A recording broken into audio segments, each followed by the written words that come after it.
Some special music for a special announcement here today. Well done by the producer, great Eddie Garrison. This is the Fan Midday Show, and what a fabulous day outside. Hopefully you're driving around central Indiana, streaming wherever you may be, windows down. It is a glorious day as you're tuned into the Fan Midday Show here. I'm Scott Agness, back in the chair for the next couple of days, and as usual, joined by my co-host, Jimmy Cook. Jimmy, always good to be back with you, and right now, so much going on, somewhat surprisingly, honestly, in the sports world. You can go a bevy of different ways here, and I think as usual, the default, you go here to the NFL, and as little nuggets of the schedule. NFL has just mastered how to become a 365-day-a-year product. And well, today, announcing the international games, 5 of them going overseas, and surprisingly, to me at least, the Colts are involved, right, Jimmy? Colts, Patriots, November 12th. You're going to have to wake up extra early, 9:30 in the morning. Not exactly my cup of tea. Your first reaction, first on just the Colts in particular, going overseas and being part of this international product? Well, first of all, I've had my team that I root for in Kansas City be overseas before, and let me tell you, if you're worried about it as a Colts fan, like Scott mentioned, because it's a fair fear to have initially, an early morning game, what's the process going to be like? You have brunch now, or you have an early breakfast. Instead of hamburgers, you're having biscuits and gravy. You're having bacon. You're having some sausage. You are enjoying, if you're not going, which, by the way, if you're trying to have a trip overseas that you haven't made before, you couldn't think of a handful of better destinations, get an opportunity to go to Germany, particularly even though the word rivalry isn't as strong as it used to be, it's going to continue to be thrown around whenever it's Colts-Patriots. Great matchup in general to have out there, but if you're staying stateside, you have an opportunity to turn your game day experience into, instead of worried about burgers and hot dogs, you're having, like I said, biscuits and gravy and some pancakes and just enjoying some Colts football international style. So very excited about that. Additionally, I feel like somebody that is in need of an intervention, like I have some type of problem in my life, and the NFL is just continuing to pull at my heartstrings and pull me further into an abyss of, okay, I'm starting to get a fix now. They're dominating the calendar as they always do, and the schedule doesn't come out until Thursday. What am I going to do? Oh, you're going to tease me with just a couple mini releases here, like the Black Friday game and some of the international matchups. So all across the board, I love it. Obviously, we're all NFL people in some capacity here in the studio, so we enjoy and embrace the 365 calendar dominance that the league has, even though this is as comedic because it doesn't mean anything in terms of what's going to happen win-loss-wise. It's still good to have the intel, have the information, and if it's an international trip like this one, Scott, gives you an early opportunity to get ahead of booking that trip out if you're a Colts fan wanting to go to Germany. I was going to say, so many times, there's so many different places where you want to visit throughout the world, and sometimes you just need that push. Maybe it's a friend that's over there already you can stay with. Well, here's your perfect opportunity if you needed that extra push, going to Frankfurt. I'm not sure what the weather's like in November, but Colts, Patriots. Here's the other good thing about this, especially for the local market right here. This is not a Colts home game, meaning they're not losing one ticket opportunity to go over here to Lucas Oil Stadium and attend the game, see their favorite team. Here's where my disappointment is. This matchup, which I will not call a rivalry because it is not right now. Yeah, hasn't been in a long time. It has not for a decade. It certainly was, and it was tremendous when they played year after year after year. I would much rather, Jimmy, for this to be another team. Colts-Lions. Colts-Panthers. Give me just an average game over there. Because reality is it's just an average. For me, and I laugh too because you talk about brunch. To me, brunch is like noon and 1. That's my perfect No, that brunch. Usually is for me too, but I got a little excited with my options. I could tell. So, yes. Very excited about that opportunity. But that was one of my disappointments here is the matchup. That needs to be here in Indy or in Foxborough. That's too special, or at least it has been. So here's my argument to that.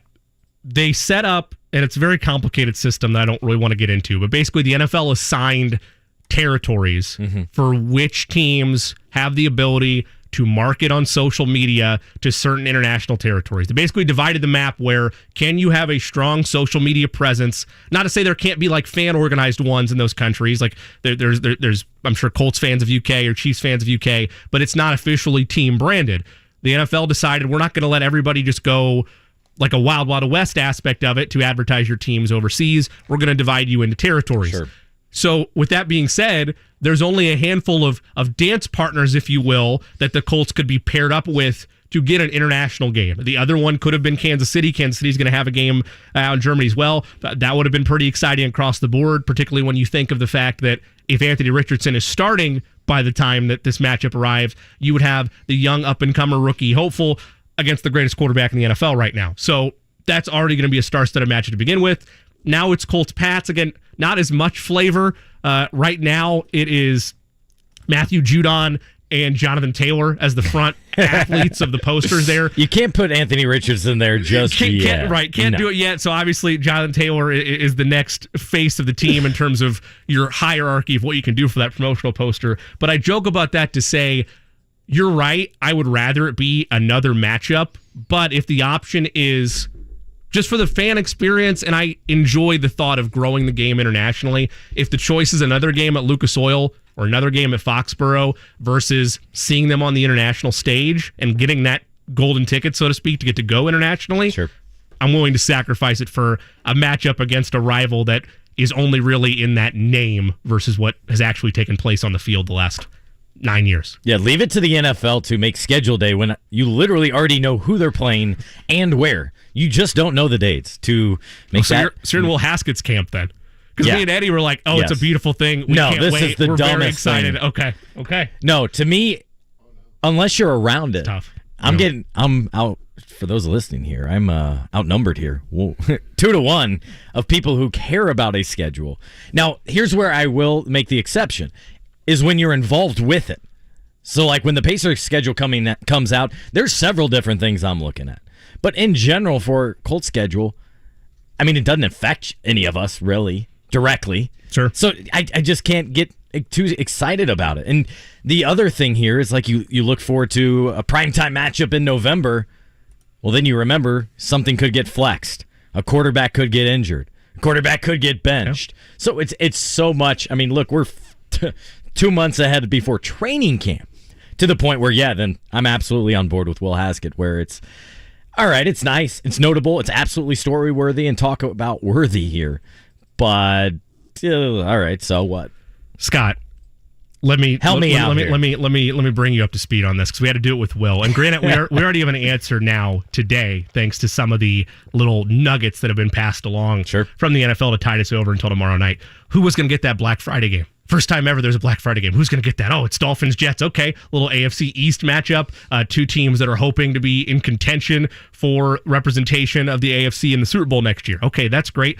Who's going internationally? What are those matchups going to look like? Oh, the Colts get their ticket punched. Mm-hmm. Are the AFC South games going to be stacked early in the season again to the point that the division really doesn't matter by the time you get to Week 14? Who's got the first 9/11 game? Exactly. Like all these questions. Where is everything going to line up? Are we looking at a 3-game road trip in the month of November? What is going to be at stake for a timeline where Anthony Richardson can come into play? When's the bye week, Dan? When is the bye week? Here's where I differ. I completely agree with that. But my voice level is not raised up like you is, oh my goodness, when is the bye? I'm over here like, okay, that's important. All right. Or do they start on the road yet again? When's going to be the home game? Jim Irsay wants to win the first correct. game. That's the other thing. We need to start breaking it down. We need to watch the tape. You got to win the home opener. You got to win the home opener. Jim Irsay's emphasized that for over a decade now. Yep. Okay, so we'll note that. See, but that's your point. You're at like a 2. Yeah. And I'm at like an 8, Scott. It's right. the schedule release. Yes. We're 4 months away, bub. Oh man. Just wait until training camp. Yeah. This is the tone that we're taking now that's for the fantastic. schedule release. Wait until we get to training camp. You know, Jimmy needs one of those patches because he's going to start twitching here any minute. And I am. Indeed. No kidding. I'm the one over here chugging the venti coffee. It sounds like you've already had 2 of yours. It's just water today, folks. Or it's just you drinking the schedule. Nonetheless, here. Just the schedule straight to my veins. I think, yeah. In all seriousness, I think my only problem with it is just the opponent. I would much rather, for me, it's much like Indiana-Kentucky basketball game. that deserves to be on campus. It doesn't feel right as much if it's only a neutral site. Same thing here with Colts-Patriots. Let's throw Colts-Falcons, Colts-Panthers, Colts-Jags, although that's a not as likely outcome here. And to your point earlier, Jimmy, I would agree. If you're actually trying to take this serious, the NFL has to spread it out. It can't be Jaguars 4 times. They're already becoming the first team to play back-to-back weeks overseas this year. No surprise. One's a home game for them. One's a road game, so only losing one true home game. Right. But yeah, so there you have the 5 overseas games, and that's a couple of little nuggets that as you said, NFL continues to sprinkle out here. Dolphins, Jets, honestly, that wouldn't do much for me except now what we've seen with the transformation with the Jets. And so another time to see them in prime time.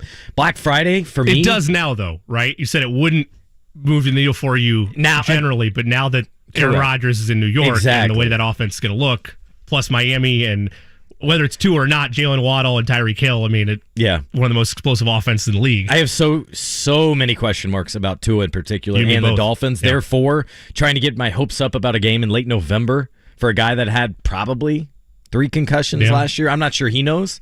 That's where that side of it is a little bit hard to get up for. But I'm all for that Black Friday game, actually, because I think Black Friday itself has kind of lost its allure. Like, we're seeing Prime Day in July and Prime Day in January, and back in the day, oh my goodness, why do I sound like I'm 50 right there? You've crossed north of 30. That's the danger for all of us, and you're there. No, but I remember.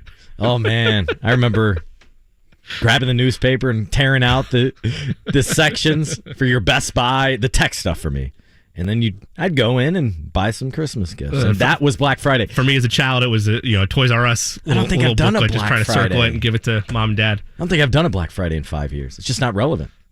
Yeah, I was Cyber Monday. Yeah, that's where you go, right? The comfort behind the computer or the phone or tablet, whatever, and get your deals there. Yeah, I'm with you. And it's an open day on the sports calendar across the board in terms of what's available for you at Black Friday. Like, sure, you might have your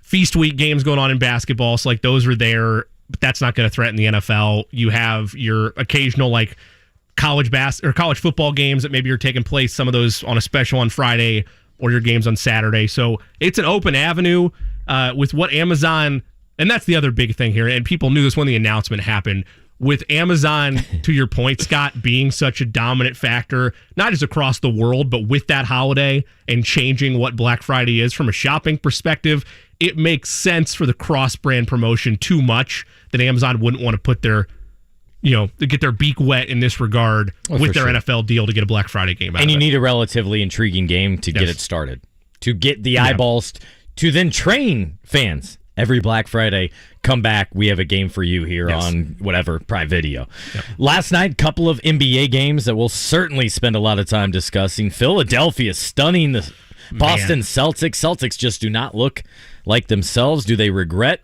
some coaching decisions in the last year?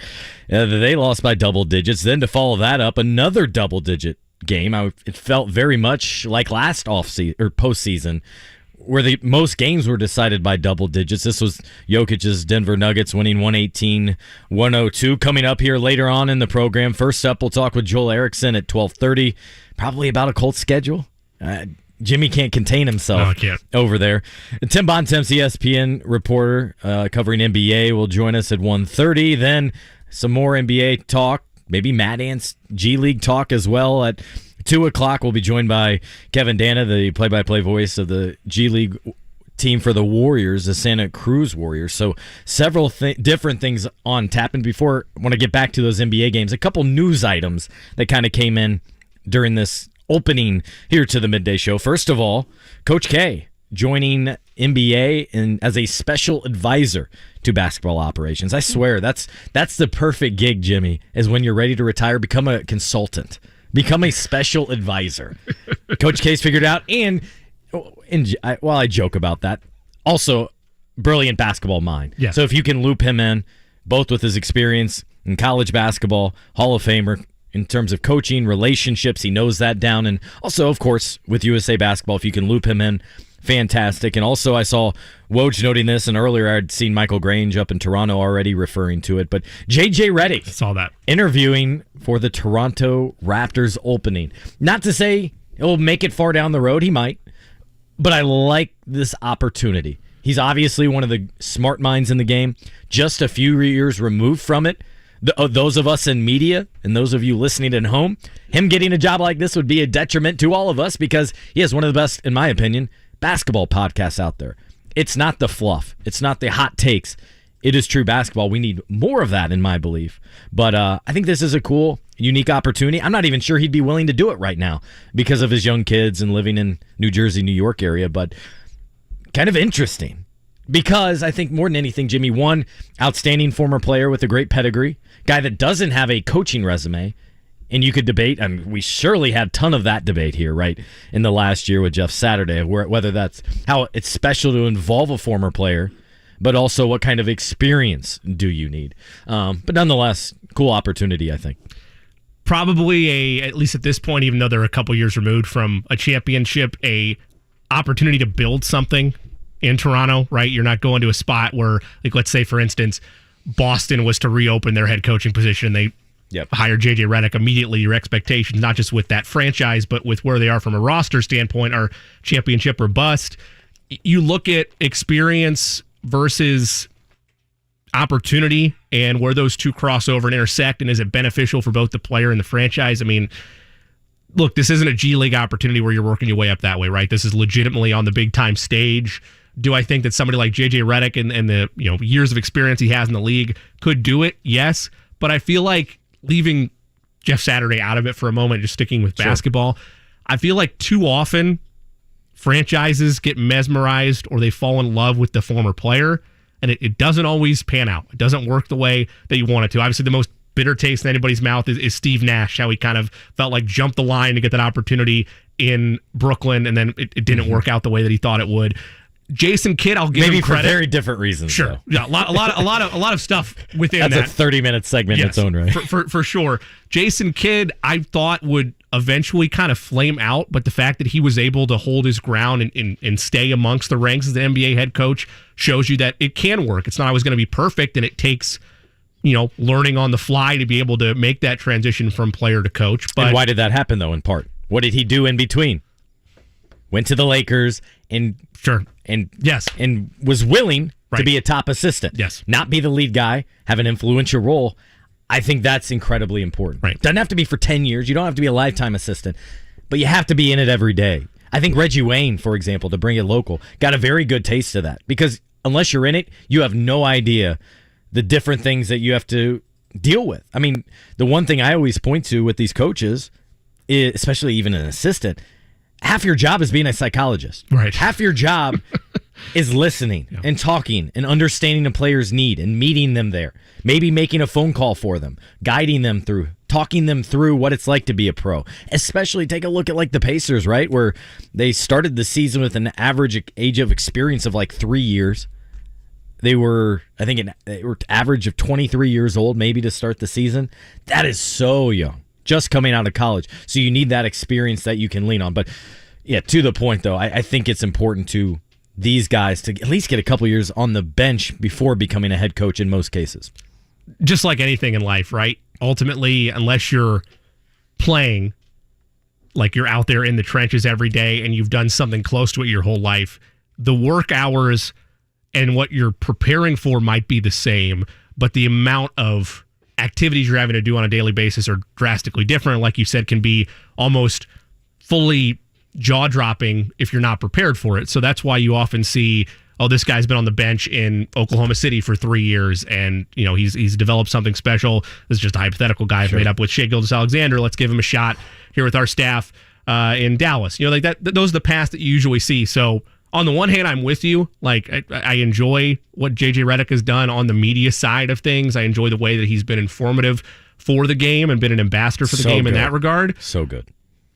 I get the itch, though. I get the idea of wanting to transition into coaching and get back into really the front lines of the game that you love and has been a part of your life for so long. He's a curious guy. Mm-hmm. And again, quite honestly, you have to be in media and to talk about it and run an hour-and-a-half podcast once a week. You have to be genuinely curious about that job and about coaching. Here's the thing.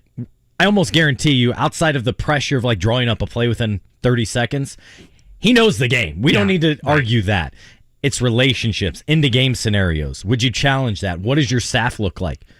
Are you too far away, disconnected from the game? Enough is what I'm getting at there. Like, LeBron's older than him, I'm pretty sure. Like, that's an interesting you're right. thought comparison, right? And so you want to arm your staff. Like, if it was me, obviously you want people you know, but if I'm a rookie head coach, I want to arm myself with a staff of experienced veterans within the league. Certainly at least one former head coach. Right. Yes, absolutely. That's I would if I was the team owner, GM, it wouldn't be a mandate, but I would also make sure he saw me when I said you need to hire a former head coach on your staff to make it work, because there's so many things you're not prepared for that nobody else can prepare you for, but this guy could at least help you out with it. So very early in those stages, we're not even sure what the Toronto Raptors want to do in terms of quick rebuild on the fly like the Pacers used to talk about, or is this something where they trade off several assets? Right. I know Pacer fans are certainly checking in on that and hopeful that maybe the Raptors, run by Masai Ujiri, one of the best in the league, wants to get moving on some pieces, maybe rebuild around Scotty Barnes, and you're willing to move off of a guy like OG Anunoby, those sorts of things. A name that's been coveted across the board in rumor mills throughout the league. By the way, 7 months older is JJ Redick than LeBron James, both born in 84. So there you go. Yep. Thanks for that little nugget. Just doing what I can. Oh, for sure. But is that a peek to trivia later? Well, it all depends. Maybe. It all depends if we were taking advice of some of our programming directors, what we're doing for the contest contest winners. We'll get to that in a little bit. I would assume that's probably a 2:30 assignment today based on our schedule for certainly not 12:22. That's a great point. Yeah, no kidding about that one. But NBA playoffs. What piques your interest right now with this? I'm very concerned from afar, obviously, about what the Boston Celtics is. This was all set up for them to go own it. Now with the Milwaukee Bucks stunningly out in the first round. And did you see that tweet from Giannis yesterday? That was really interesting because you don't see that very often. You do see the inspirational posts. You hear his inspirational comments. You hear his dad corny jokes after games. But yesterday, and a lot of times you should understand, a lot of these pro athletes don't run their social media accounts. I believe, based on this voice that we've seen from him, I think he does. And he posted a photo of him very kind of determined on the bench, about to come off for intros, and said, "I'm tired of the disrespect. I'm coming." There's a handful of reasons for him to be upset. All right. And he's already shown it a little bit, right? Number one, regardless of where you land, if it was insightful or if it was him just being annoyed, I landed on insightful. I'm referring to his interaction with that reporter a couple weeks ago where they asked him if the season was a failure, and he went off asking if every season but the 6 where Michael Jordan won championships was a failure. We've all heard that soundbite by now. But again, clearly just annoyed by that aspect of it, of how this franchise or how he's being perceived, despite the fact that he's an NBA champion now, despite the fact that he has an MVP to his credit, a couple MVPs to his credit. For the then firing of Mike Budenholzer, who it felt like, at least from afar, again, we're not in there, like, by all accounts, he and Giannis had a really good relationship together. There's a lot of things that he could interpret internally as disrespect. That, amongst the fact that it was a disappointment, whether he thinks it or not. It was a disappointment for Milwaukee fans and for the NBA afar. That you picked can't them. argue the other way. No. Like I do get what he's saying, and we discussed this when the comments. It's a very nuanced message and idea, right? But it's when your expectations shift as a franchise, so too do what determines a successful season or not. For the Bucks a couple of years ago, maybe it wouldn't have been viewed as championship or bust. Now that they have an NBA championship to their name in the last 2 years, now that they have this great core that, again, was a top seed in the East that has continued to dominate the conference in terms of where they're viewed in power rankings and Vegas odds and all that, the expectations have shifted. For the Pacers right now, it's not go win a Larry O'Brien trophy next year. It's make the playoffs. Expectations and what is deemed a failure change based on what you're doing as a team and how you're put together. So, yeah, you're right. It can't be anything other than that because of where the expectations are for that franchise right now. Entirely, yeah. But I get it. He's frustrated. He feels disrespected. Who knows who their head coach is going to be, what they're going to do there in terms of the next iteration of Giannis in Milwaukee.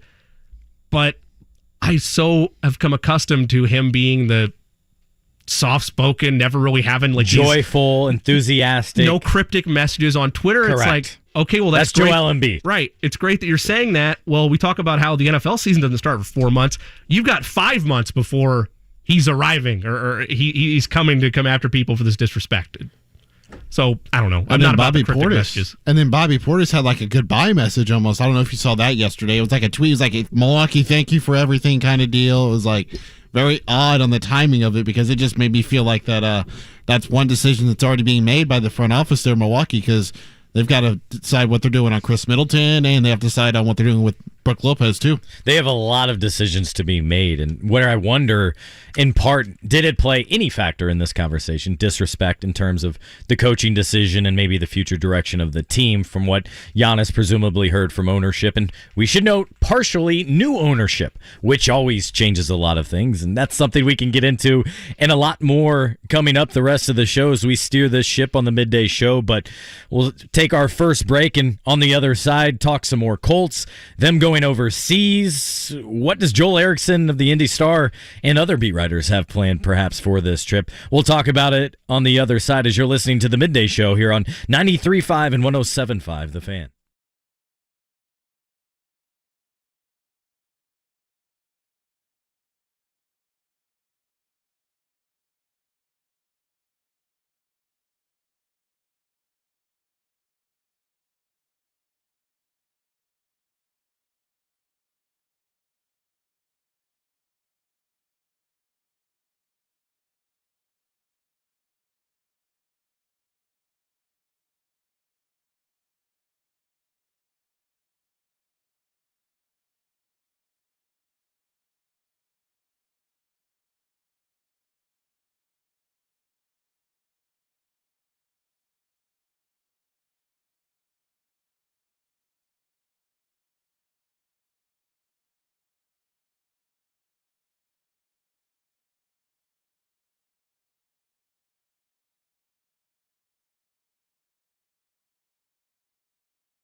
The Fan.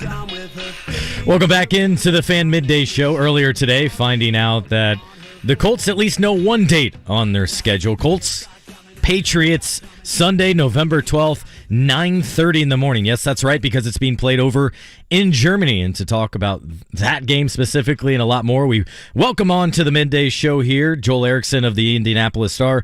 Joel, thanks for joining us. Do you have your hotel booked yet? Because that's probably the first thing I would be doing.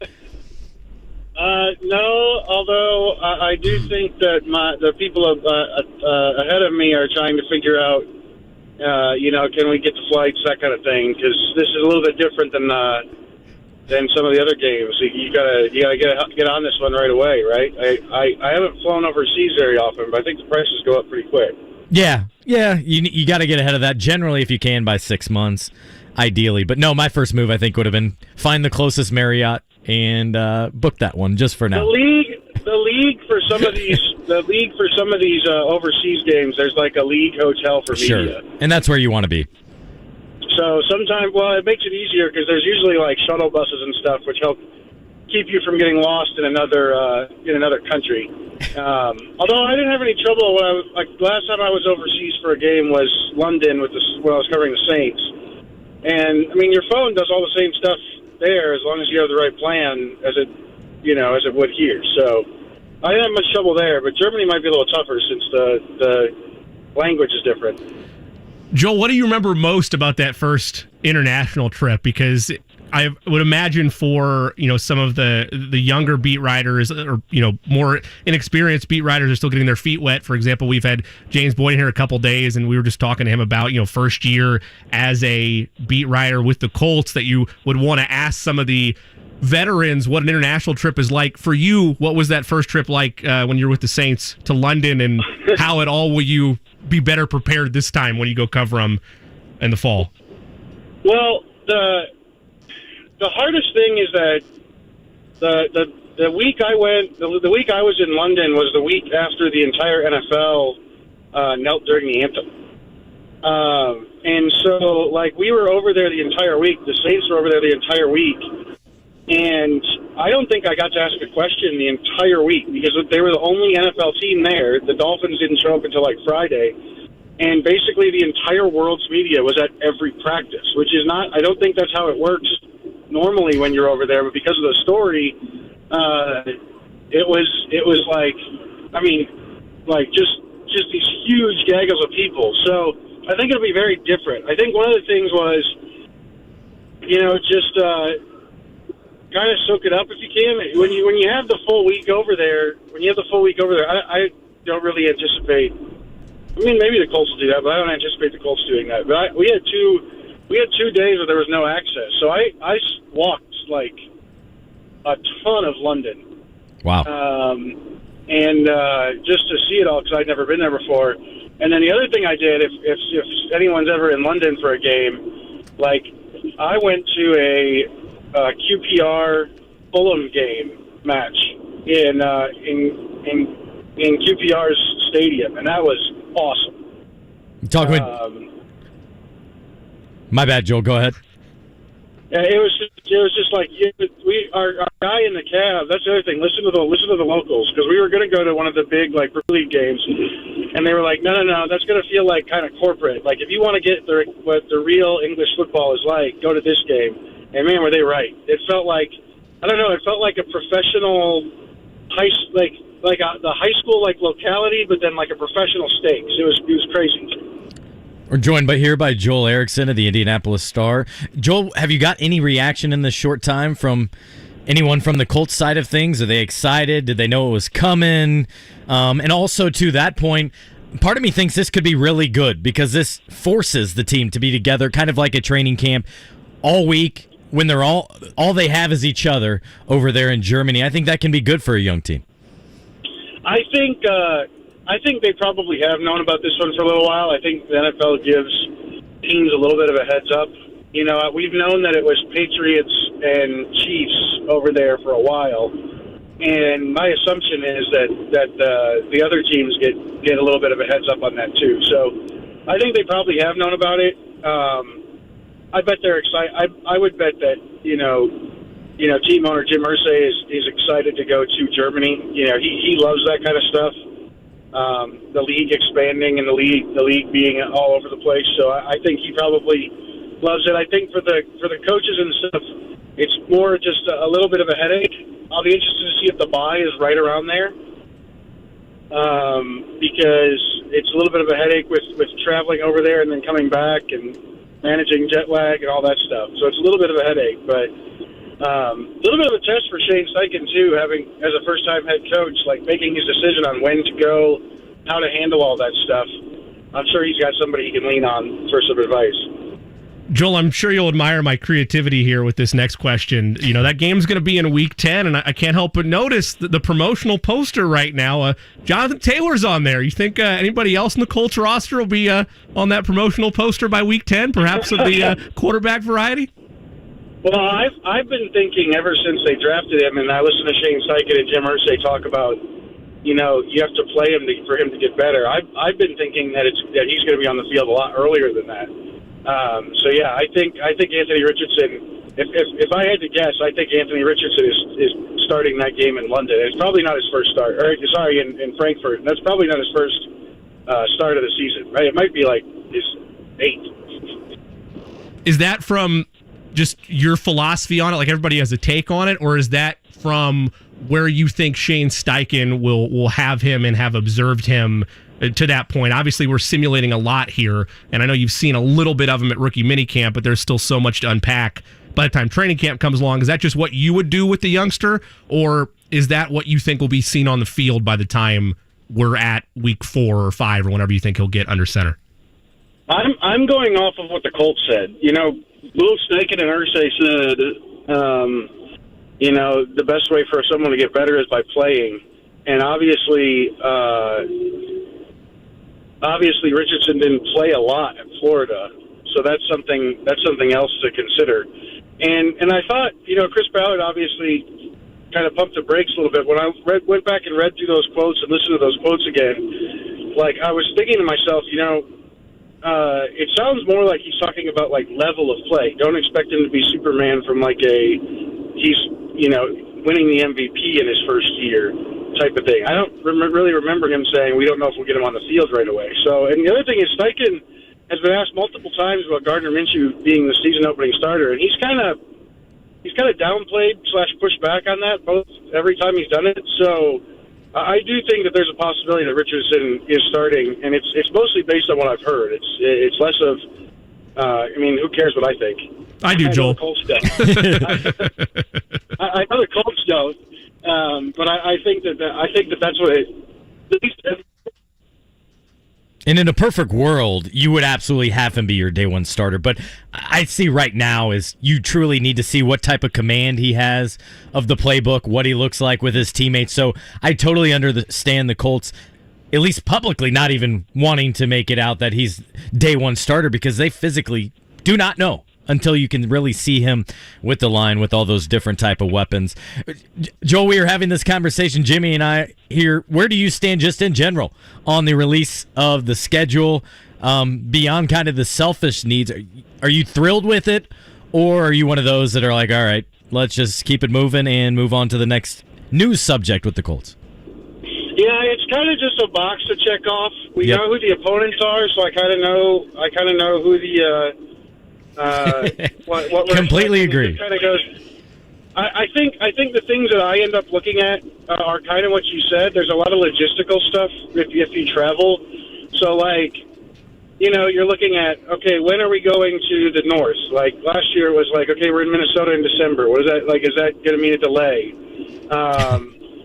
Are there flex games on the schedule? We had to do some weird stuff with how we traveled to Minnesota because when they initially released it, it was like a flex game. And then the really selfish thing I do is wherever they're on the road in September, and I know that there's some other guys at the beat who do this, is I check the Major League Baseball schedule to see if anybody's in town. Classic. But that's pretty much it's. Yeah, after doing this for a while, and the other thing I've learned is that the schedule, like what it seems like tomorrow, when it gets released, like the stretches that look hard and the stretches that look easy, that almost always seems to change.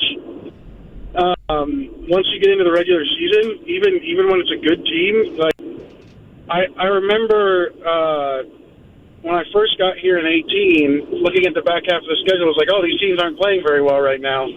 That should be easy for them. And the Colts did go on a run, but by the time they got to some of those teams, they were all playing really well. And that kind of happens every year, where you think the schedule looks one way, and then it ends up kind of manifesting itself a different way. Joel, I'm going to try to be as rational about this as I possibly can. When's the bye week, Joel? How many AFC South games are going to be in the first 4 weeks of the season? Are we not going to recklessly speculate what record the Colts will have by week 12? Come on, man. The schedule's great. It's the opposite of me and Scott there. I get it. I understand as you get on the beat that it probably changes a bit, but it's the mystery, and the NFL has their hooks in me, Joel, and they have their hooks in all of society. Jimmy, you're the reason they do it exactly like yes, this. I am. How they, here, give one tidbit to Good Morning America. You're welcome, and Earth. Another one to Good Morning Football. Like, come on. Cross-eyed bear. I thought it would just be for, road. There's a lot of Colts fans that travel for these games, and so I figure for anybody who's got that on their docket, tomorrow night's pretty important, because you want to know when you're going to, whichever city. I don't want to cast aspersions on any city other than Jacksonville, but some might be more attractive than others. So if you're one of the fans who travels, I think tomorrow night's a pretty big deal for you. Yeah, that's fair, because the two I'm thinking of right away, Cincinnati, Tennessee. Both interesting matchups, one more divisional. Who doesn't want to go to Nashville? And Cincinnati is really good. Yeah, I mean, you get to see Burrow and Chase and all those guys. There's a lot of interesting stuff. I mean, if you want to go to Carolina, you're probably going to get to see Bryce Young and Anthony Richardson. That's fun. Rookie quarterbacks are fun when they're playing, to me. Yeah, like I said, just there's a reason to go to almost every city, with the exception of Jacksonville. Joel, when you look at where the roster is right now, and you look at whether it was undrafted free agents they signed or the needs they still have, and you look at the available veterans that are on the market, do you think the Colts are done at this point, barring a need if an injury would arise at some point between now and September? Do you think they're done with off-season signings?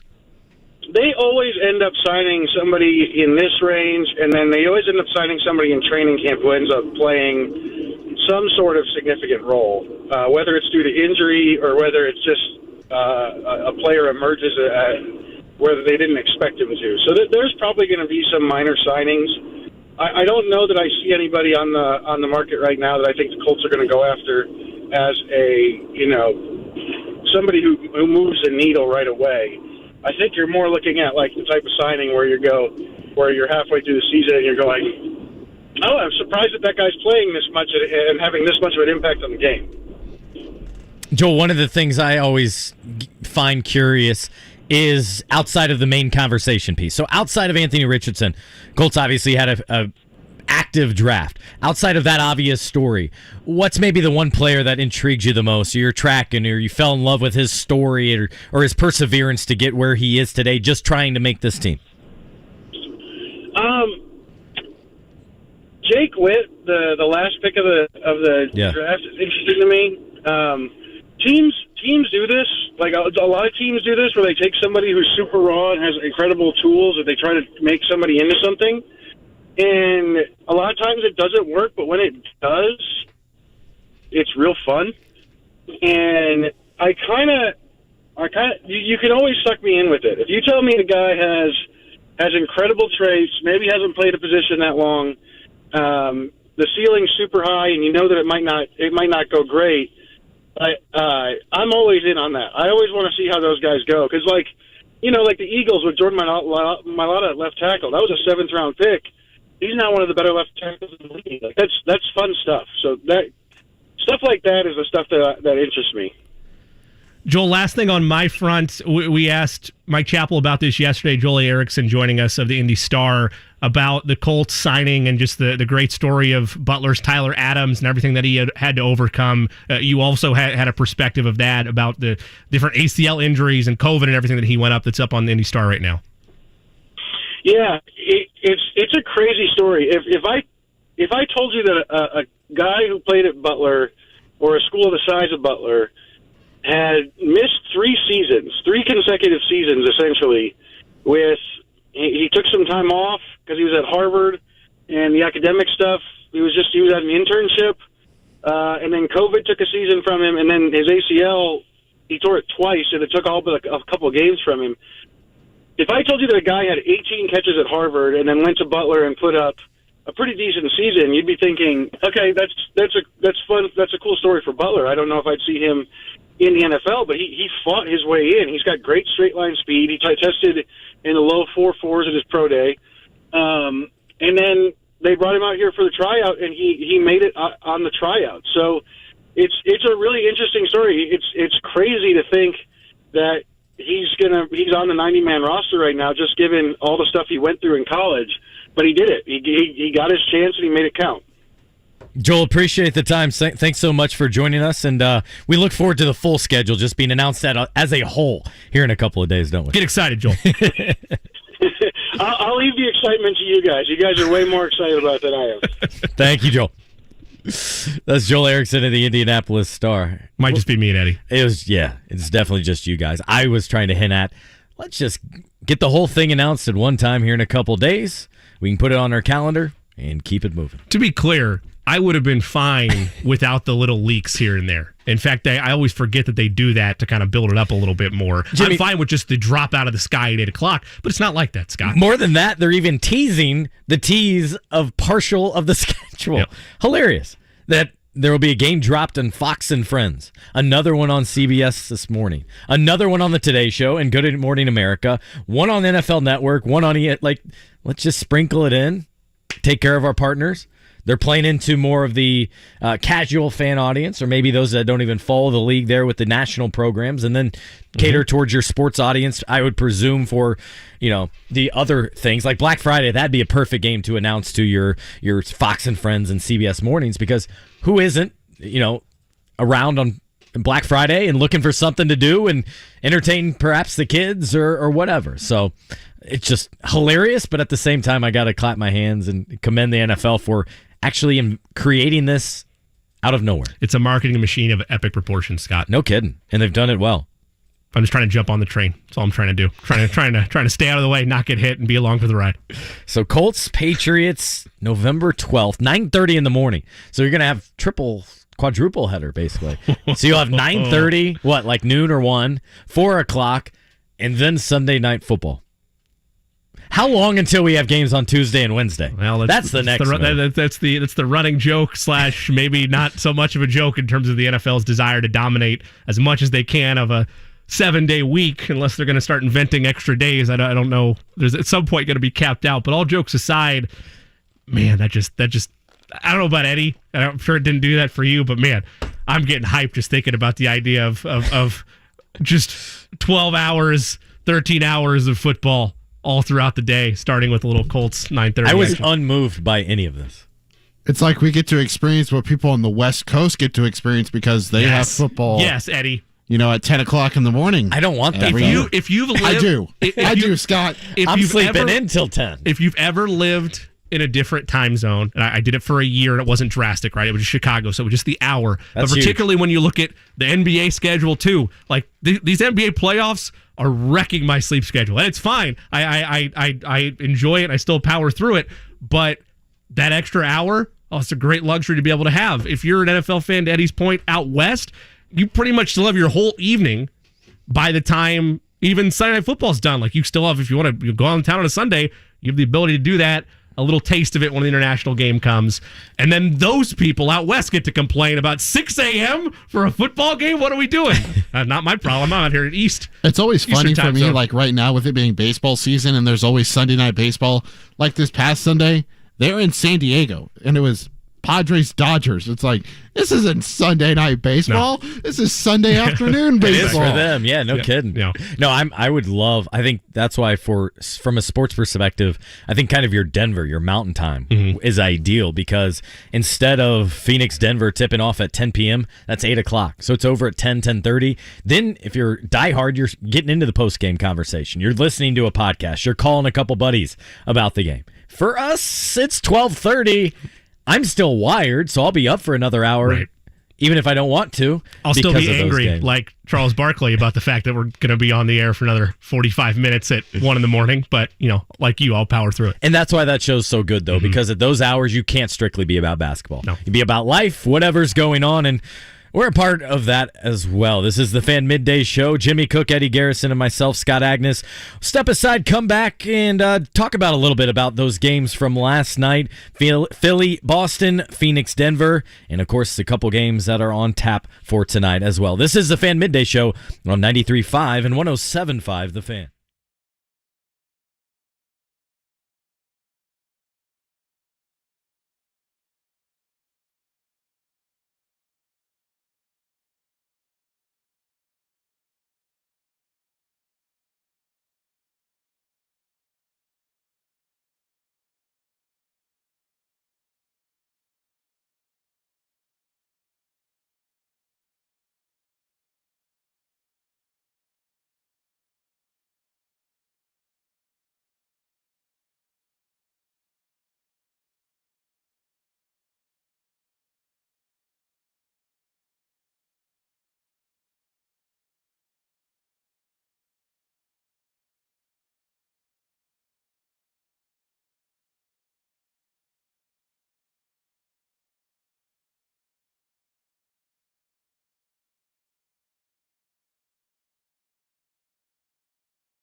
The Fan. A glorious day here in downtown Indianapolis. You're listening to the Fan Midday Show, and last night, couple of NBA playoff games, and they were kind of duds on both ends. You had the early game, Philadelphia, 115-103 over the Boston Celtics. It's Embiid going for 33. Maxey, who's a stud and really making his presence felt in the playoffs, going for 30, and now they've really taken a stranglehold a little bit of that series, up 3-2, and then after that, Denver does the same thing. They are so good on their home court, and any NBA team and fan knows that Denver, Utah, one of the great advantages just because of the logistics and the elevation and all of that. And Jokic, triple-double, I think nearly by halftime, 29 points, 13 rebounds, 12 assists, getting that triple-double as the team shot 49%. 2 more games coming up this evening, and we'll talk about it more on the other side. But Miami, New York, 7:30 tonight, followed by Lakers, Golden State. Will this series be over, or are we going to maybe see it to Game 7? We want a lot more of that series. Jimmy Cook, Scott Agness, Eddie Garrison. More NBA talk, Colts schedule, and a lot more on the other side. This is the Fan Midday Show.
105.5 The Fan. This is the Fan Midday Show. I love that bump, Jimmy. I know you're probably obligated to play that from the IndyCar. That was fantastic, man. I'm dreaming on about that a little bit. Now we got your energy up a little bit. My energy's been up. It's just not there for the schedule release. The schedule. That is very bland for me, as listeners heard in our first hour. What if we incorporated the IndyCar sound there into somehow the schedule? With each game. Yes. We announced. Yes. It's like a transition sounder, Yes. you know? You're like, Yes. all right, week 1, the Indianapolis Colts. Yep, Yeah. there you go. There it is. That's how Maybe that's how we gets get aroused Scott over in. there. Yeah, There we go. yeah. Yep, that's how we bring him in. And then to get Will Haskett into this and aroused, I should say, sports arousal, Yeah. we got to get the golf club, the driver, on Yes. the tee shot. Yes, absolutely. Ooh, swish of the net. Oh, that would be its own thought process in its own right. What is the best sound in sports? Swish of the net, swing of the club. It'd be hard to top IndyCar, quite honestly. The turn, Yeah, hitting a hard turn here in IndyCar. the sound of glorious. the sound of a no doubter home run. How could you, spinning it off of Aaron Rodgers, how could you not be romantic about the Indianapolis 500? There you go. Anyways, brilliant job by Eddie. I loved hearing that coming back. Got my blood pumping here as we enter hour 2 of the Fan Midday Show. That's Eddie. Jimmy over here. I'm Scott. Thanks for listening in. And we didn't get much time to talk NBA in that first hour. And I know, Jimmy, we have a lot of thoughts on that. Is Boston done? Does Phoenix have enough to overcome both teams down 3-2 now? Ordinarily, my thought from last night would have been Boston's not done. It's fine. Like if they just would have just been a loss, you just see it the next morning, right? But you just watch the way the Sixers were able to take advantage of the lackadaisical at times defensive outlook by Philly. That combined with the fact that had you told me last night that Tatum and Brown for Boston were going to combine for 60, and it was going to be basically a blowout, like they score showed it a little bit closer than it actually was. Sure. It was pretty much a blowout throughout that entire ball game. I would have been really surprised. Is this the only thing I could think of for comparison, and Tatum's not on this level, and Jaylen Brown's not on this level, but it feels kind of like a real legacy game. This is too extreme, I know, but I think back to when Miami had to go into Boston down 3-2. Yeah, that had a real legacy magnification there because LeBron went off in that game, had like 45, 15, and 8 at the Garden. They end up winning in 7. You're going to need a legacy-like performance from Jason Tatum and Jaylen Brown, both on the road in Philadelphia. And you arguably had, from a scoring standpoint, that type of performance from them last night, and it still didn't matter, and they still lost. We were joking with Matt Moore of the Action Network yesterday about how realistic should it be of a Miami-Philadelphia Eastern Conference Finals. And that was obviously before Philly stunning the NBA world last night, and now we're on the doorstep of it. Now it's where, had you given me a pick of anybody in the East, I don't know that I would have taken Philadelphia or Miami Neither. Nope. to represent the Eastern Conference in the NBA Finals. Here's the better question, Scott. Do you feel more confident in Boston's ability to force a Game 7 or Golden State's? Golden State's. Curry? Is that the main reason Leaning there? on- Is it Kerr? Is it the whole dynamic? It's everything, and I could go. Let's start there. It's Stephen Curry first of all, because one thing as Pacer fans should be watching closely is it's about stars to win in the postseason. Yes. It's about elite players. It's cute to have depth. It's cute to have 7 players in double figures in a March game. Look last night at a team like Philadelphia. 33 points, Joel Embiid. James Harden, 17, 8, 10. Harris chipped in 16. They had one player with any real offensive contribution off the bench. The bench points were relatively minimal, 22 and 16.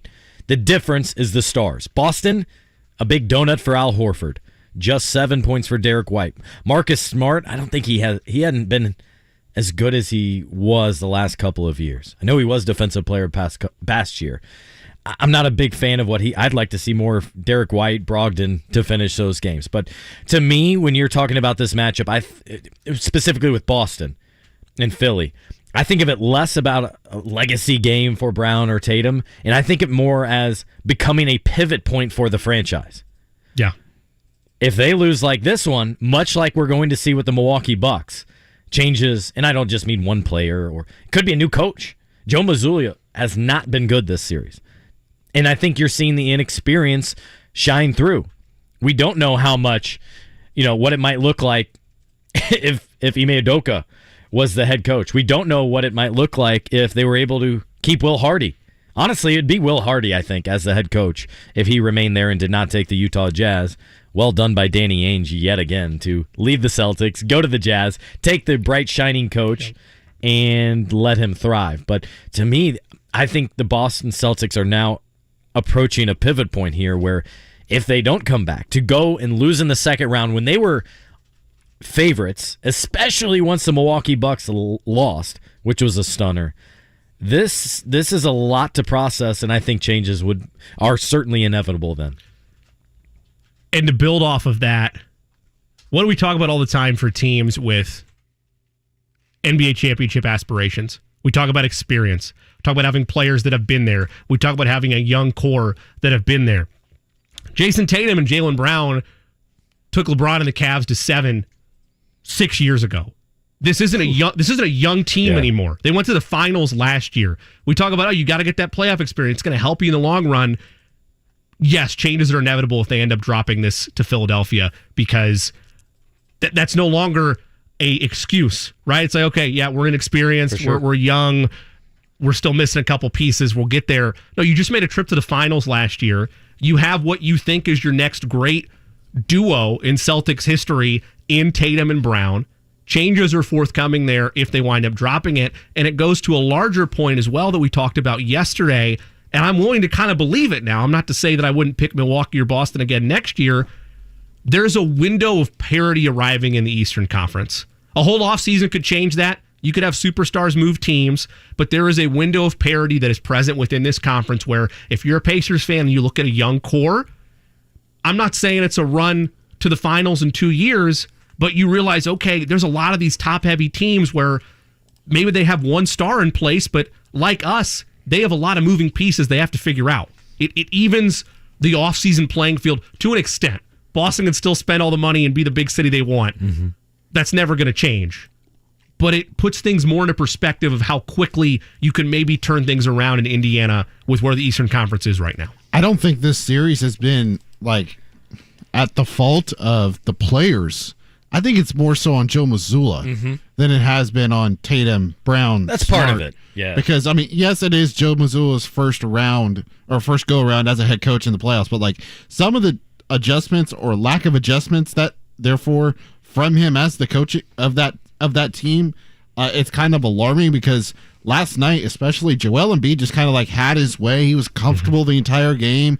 They didn't really give him much traffic or any sense of being uncomfortable. So I think that's one area they have to focus on. And then what the Boston Celtics, or what the 76ers are going to do in the final minutes of a game: pick and roll and ISO. Those are the two things that they're going to rely on. And the pick and roll with Embiid and Harden, and they can't defend it even though they know it's coming because they don't haven't made the defensive adjustments yet. What this shows, for one, is winning is incredibly difficult. No matter what talent you have out there, very difficult. Yet at the same time, I would say over the last half dozen years, it's felt like the Celtics team, strictly talking big picture results, like we were talking about with the Bucks and Giannis. With them, you enter every season championship aspirations. I think that's the same way for the Celtics for the last half dozen years. And I acknowledge they got to the finals, had a real chance last year. But generally, they've underachieved in the postseason. And that's why I believe this enters a pivot point for this franchise, and I completely agree with Eddie there. The biggest issue I've had has been the coaching staff, lack of adjustments, lack of what we've seen of how they defend Joel Embiid. We all know what Joel wants to get to his nail, set guys up. He's going to score, try to dominate. And at the same time, too, even leaving timeouts on the board when they need them. Fundamental things like that, and part of it, too, goes back to this offseason when they moved on from Ime Udoka because of the issues, concerns, allegations, whatever within the franchise that they had and didn't want anything to do with him after that. That's where they would have really thrived, I think, bringing in a guy like Frank Vogel to be there by Coach Mazzulla's side and help him through all of this, because it is a lot to ask as a first-year head coach. We were talking about J.J. Redick, right? It's one thing to go into a franchise that's probably rebuilding or in the middle of restarting where it's at. It's another to go to a situation like the Bucs are after right now. They have a head coach. That head coach, the demands day one, win a championship with Agness, maximize his window, and that again was, of course, the situation with Boston last offseason.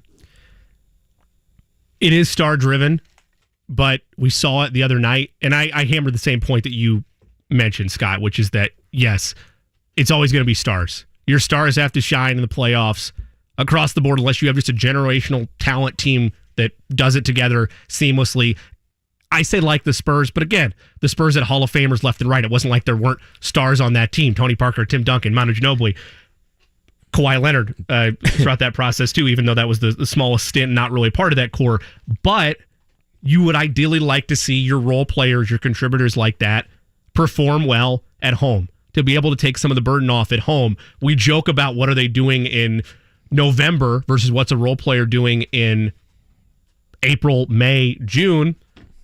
Then you have a performance like Lonnie Walker the other night for the Lakers that they're going to him at the end of that game instead of LeBron James, instead of Anthony Davis, something that's truly baffling, but he answered the call. And Boston didn't get that, right? They didn't get it from any of their supporting cast outside of what Tatum and Brown brought to the table. Is a large part of that probably button pushing and the adjustments and lack thereof that Joe Mazzulla has not done to this point, to Eddie's mention there? Yes, I do agree with that, but it's now a look in the mirror at this core of where they're at.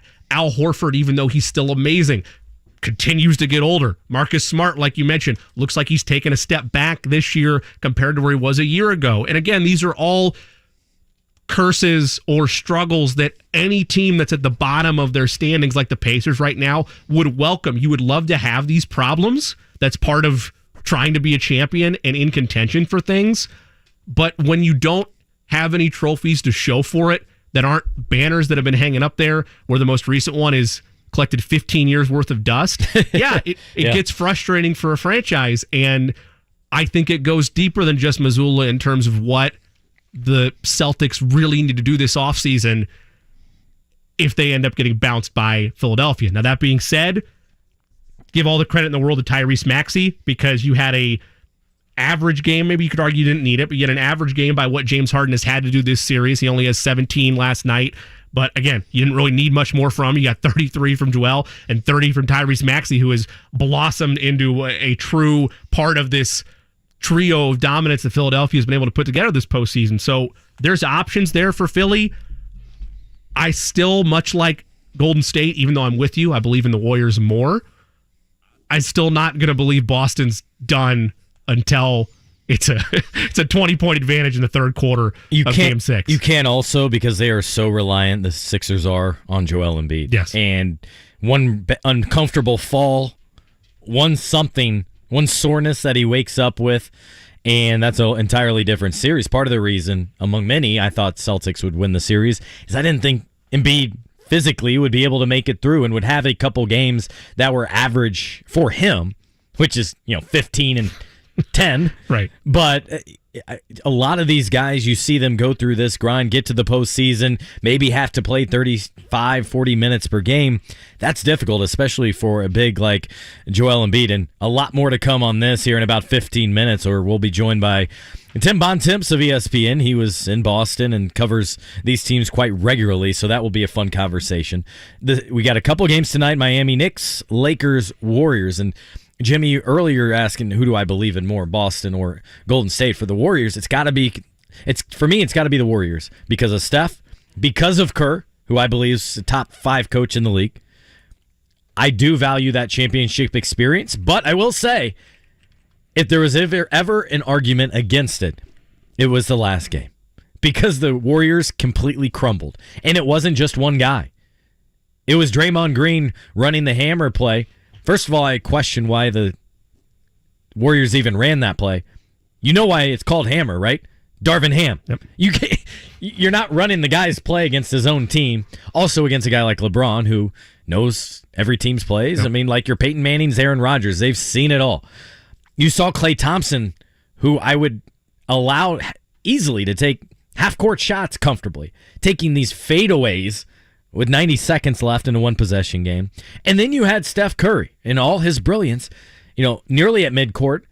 And I'm not sure, did he not know they had a timeout left? Just chucked it over his head trying to create something. Use the timeout. You have the possession. It's a one-possession game.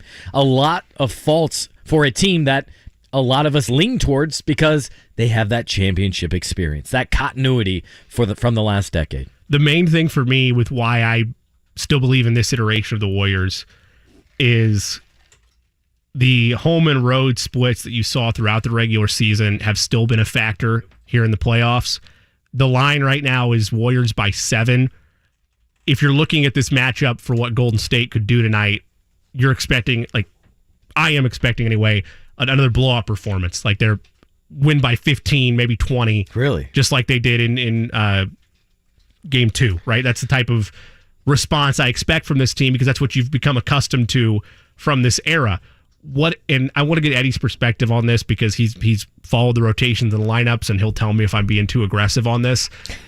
You need, if he's trusted, if he's given more minutes, which would be a very Steve Kerr thing to do when all the volumes and the doubts are around one particular player. You usually see if he's talented enough, some type of involvement early on. Over under 9.5 points right now for Jordan Poole. He got 10 minutes. Oof. They had 10 minutes in game 4. Didn't score a single bucket. 5 points game before that. 6 points in game 2. Jordan Poole's not the only factor in this game. Obviously, it's Curry. You need north of 30 from Curry and probably another 27-point performance from Klay Thompson. Jordan Poole needs to win his minutes, and you need valuable contributions from him for them to have the type of statement game that I think gets them back into the series. I don't even think it's more so Poole. I think it's more so you need effective shooting from Wiggins, and you need aggressiveness of Draymond Green. Those two, I think, make a bigger impact than Jordan Poole because if Jordan Poole is making shots like he did in game 1, he's going to hurt you late in the game because he's going to think he's Steph Curry and he's just going to jack something up. And that has been the big thing with Poole is he has talent to be good in the association, but it's there's times where he thinks he's too much like Steph Curry and he thinks it's okay to take 30-foot step-back jump shots early in the shot clock or just kind of heave up just random shots and then or pound the air out of the basketball or try to make a flashy pass and force a turnover. He just has to figure out how to play within himself, and I get it. He's 23 years old, but when you look at how he performed last year in the playoffs, his splits were 51, 39, 92. Right now his shooting splits are 34, 28, 76. I hear a lot of half-truths in that to me in terms of Jordan Poole. What you don't need, you're right, is for him to be firing it up unless he's wide open in the corner, late game situation. You do need that confidence, that good arrogance almost. There's a lot of goodness that also comes out of that from him and or any player that has to play at this level. 6 of 11 from 3 in game 1. Since 0 for 8. That can't happen. You need a couple of threes from him in this game. And it's funny to see kind of his arc, right? His career arc as a guy that came in, tried to earn his way, then really blew up, and now is he coming back down, or what wave is he riding? Because also we've known since training camp, since Draymond Green was pissed about something, he took it out on him. So that tells me within that team dynamic, there's some kind of edge, and again, it might be that cockiness, that arrogance that sometimes rubs teammates the wrong way. What they do have to do is put that aside, and no, he does not need to go for 21 like he did in game 1, but he needs to knock down a couple of threes, get to the free throw line once or twice, contribute 11 points, and more than anything, not get in the way. Not be a guy that's a detriment to the team, and he has not been a positive contributor since game 1. I think when you look back at that Sacramento series, I like what they did with him. They made him more of the point guard per se with Steph Curry out there, kind of alleviate the load off of Steph a little bit. Let Steph get some catch and shoot. Try to get Jordan going early in the game, get him attacking the basket, get to the free throw line, build up some confidence. And that has just gone by the wayside in terms of this series. And Scott, you mentioned that 6 for 11 game. If you remove that from his season postseason totals, 9 for 43 from downtown. That is 21%. Yeah, he's not been reliable this postseason. No.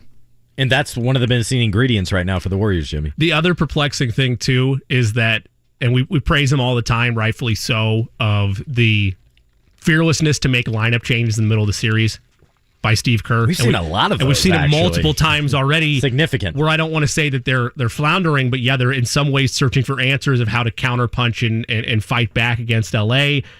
They already played again. Gary Payton II's card, like he's already been out there now. They've made different rotations with whether it's looks from Moses Moody or Michael Green. Like they've tried to piece together things on the fly, and it ultimately comes back down with where this team is. If you're not getting another jump in production from Andrew Wiggins, if you're not getting Poole to, I'm not saying, like you guys mentioned, he needs 25, no. But if he's not getting you 15 at home for the amount of money that you're paying him, you're suddenly looking around at where points are going to come from. And yes, you're going to need 60 combined, maybe 60 plus from Steph or Clay to force a game 6. And you're probably going to need that the rest of the way if you want to get back to the Western Conference Finals. They're running out of paths. The national conversation is exactly what you and I think it is, which is Warriors probably win this game. And obviously I'm saying that now. Lakers win in 6. Put it away tonight.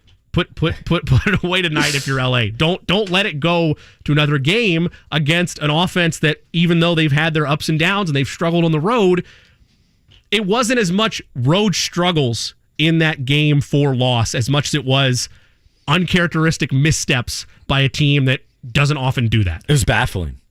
I was stunned to see all that. I thought it was interesting to go back to the win in the game 2 of the series. Balanced attack in this one. Klay Thompson went for 30. Steph, 20 points, 12 assists. He was really looking to dish, get others involved. Draymond, 11, 11, and 9. They're all going to need those big-time performances, plus Wiggins to get 11. JaMychal Green, he had 15 in that one, which is still funny to look back at. But this one, very interesting to see how it plays off because, as many have alluded to, would it be the end of what we know the Warriors? I hope it's not. I don't think it should be, because when you have something special, you let it ride. This is the Fan Midday Show with Jimmy Cook. I'm Scott Agness. On the other side, we'll be talking with Tim Bontemps, a friend of mine of ESPN. He was in Boston last night for Philadelphia, and Boston will get his take on that series. Lakers, Warriors tonight, and a lot more from the NBA front here on the Fan Midday Show, 93.5 and 107.5 The Fan.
105.5 The Fan. Welcome back into the Fan Midday Show. A glorious day here in downtown Indianapolis with Jimmy Cook. I'm Scott Agness, and a friend of the program now joining, Tim Bontemps of ESPN. He's all over these games, traveling to and from, and last night was able to witness Philadelphia's win over the Boston Celtics. And so, Tim, let's start there. What have you made out of this series? And to me, both how surprisingly well we've seen the 76ers play and Boston lay another egg out there. I mean, yeah, it's been incredibly impressive to see the way the Sixers were able to win that game last night and come through in such comprehensive fashion. We haven't seen this team deliver like that in that kind of spot before, and they were able to do so in the biggest one yet last night and put themselves a win away from making the conference finals. Tim, where's been the biggest degradation for the Celtics, being a whisper away from being up 3-1 in this series to now basically completely on the ropes as things head back to Philadelphia? Well, the Celtics have the deepest team in the league, and they have the most versatile roster in the league. And yet, despite that, they've really become a one-note team under Joe Mazzulla. And in saying that, what I mean is they've become a team that is just completely reliant on the three-point shot. And when they shoot over 40% or better in a game this season, regular season and playoffs combined, they are 34-2. When they shoot under 40% in the regular season and playoffs this season, they are 29-28. So they essentially become a 500 team when they don't make threes. And while obviously making threes and not making threes is a pretty critical part of today's NBA, a team with as much talent as the Celtics have should not be a team that is so reliant on making three-point shots. And I think that speaks to sort of the way this team has evolved under Joe Mazzulla, where last year, when Ime Udoka was the coach, they were a team that was sort of, Ime would lean deep for his decision-making. They played the Robert Williams, Al Horford lineup, extended minutes. They played Grant Williams a lot. They kind of leaned to being bigger and more physical than their opponent. And this year, it's been the opposite. They have tended to go the other way. They're playing small. They're not really playing the Horford Williams lineup at all. They've just tended to lean towards offense in their decision-making and in their approach. And while that has led to them winning a lot of games, you saw last night when their threes didn't fall, they didn't really have a plan B. And as a result, they're now one win away from going home early in the playoffs. I'm talking with Tim Bontemps of ESPN, and Timmy, I'm curious how big the conversation piece has been just on the Celtics in terms of Joe Mazzulla and we heard guys come out and say how he apologized for a late game situation and not using his timeouts, and just I wonder, is he a little bit over his head and unfamiliar maybe in this light, and they're missing guys like Ime Udoka and Will Hardy on that bench? I mean, I don't really think this is a coaching thing. I think Joe has done a pretty deft job of taking the pressure off of his players for messing up the end of Game 4 by saying you should have called a timeout. Mm-hmm. This is a team that has gone to the NBA Finals. Jason Tatum and Jaylen Brown, I think, together have played 84 playoff games, right? These are guys who have a ton of playoff experience. If you're down one with 20 seconds to go, you probably should try to attack. And if you're Jason Tatum, you probably should just go up over Tyrese Maxey and shoot the ball from 10 feet, right? So, I just think this timeout stuff is kind of silly in general. And look, the Celtics have had 3 coaches in 3 years, right? Brad Stevens, Ime Udoka, Joe Mazzulla. What is the underlying story of the Celtics over the past 3 years? That they mess around and lose games they shouldn't lose, right? They did it last year throughout the playoffs with Ime. They did it this year with Joe. They did it 2 years ago with Brad. So I don't think this is a coach thing. I think this is a team that over time has shown that it is not really capable of taking care of its business when it's supposed to. And as a result, like I said, they now find themselves a game away from losing to the Sixer team, which, a lot of people, including me, thought was an underdog going into this series. Joel Embiid was hurt. And after Embiid was, pretty methodically dominant in Game 5, that's exactly what the Sixers need him to do to win. James Harden played well. And now these guys are one win away from not only getting to the conference finals, but having home court advantage throughout the playoffs and having home and having probably playing an 8 seed in the Eastern Conference Finals. Like, it is all sitting there for the Sixers in a way that it should be for the Celtics. And in a couple of days, if this goes Philly's way, Celtics are going to have a lot of regrets, I think, going into this offseason about how these playoffs shook out. Tim, we've been looking at kind of where the Pacers are. They're still clearly, a year or two away from trying to get in the conversation of, okay, we should be there within the top 4 of the conference, right? That's every team's dream. That's what the Pacers are trying to build towards. When you look at what's happened in this playoffs, the word I keep using is perhaps an emergence of parity, or a window of parity within the East because of the playoff makeup and because of what's happened to this point. Is there a shift there and an opportunity for teams like Philadelphia, and I guess to a lower extent from a seeding perspective, Miami, to grab that? And moving forward, is there at all a changing of the guard in the East with teams like Milwaukee and Boston, or do you think they'll ultimately figure it out?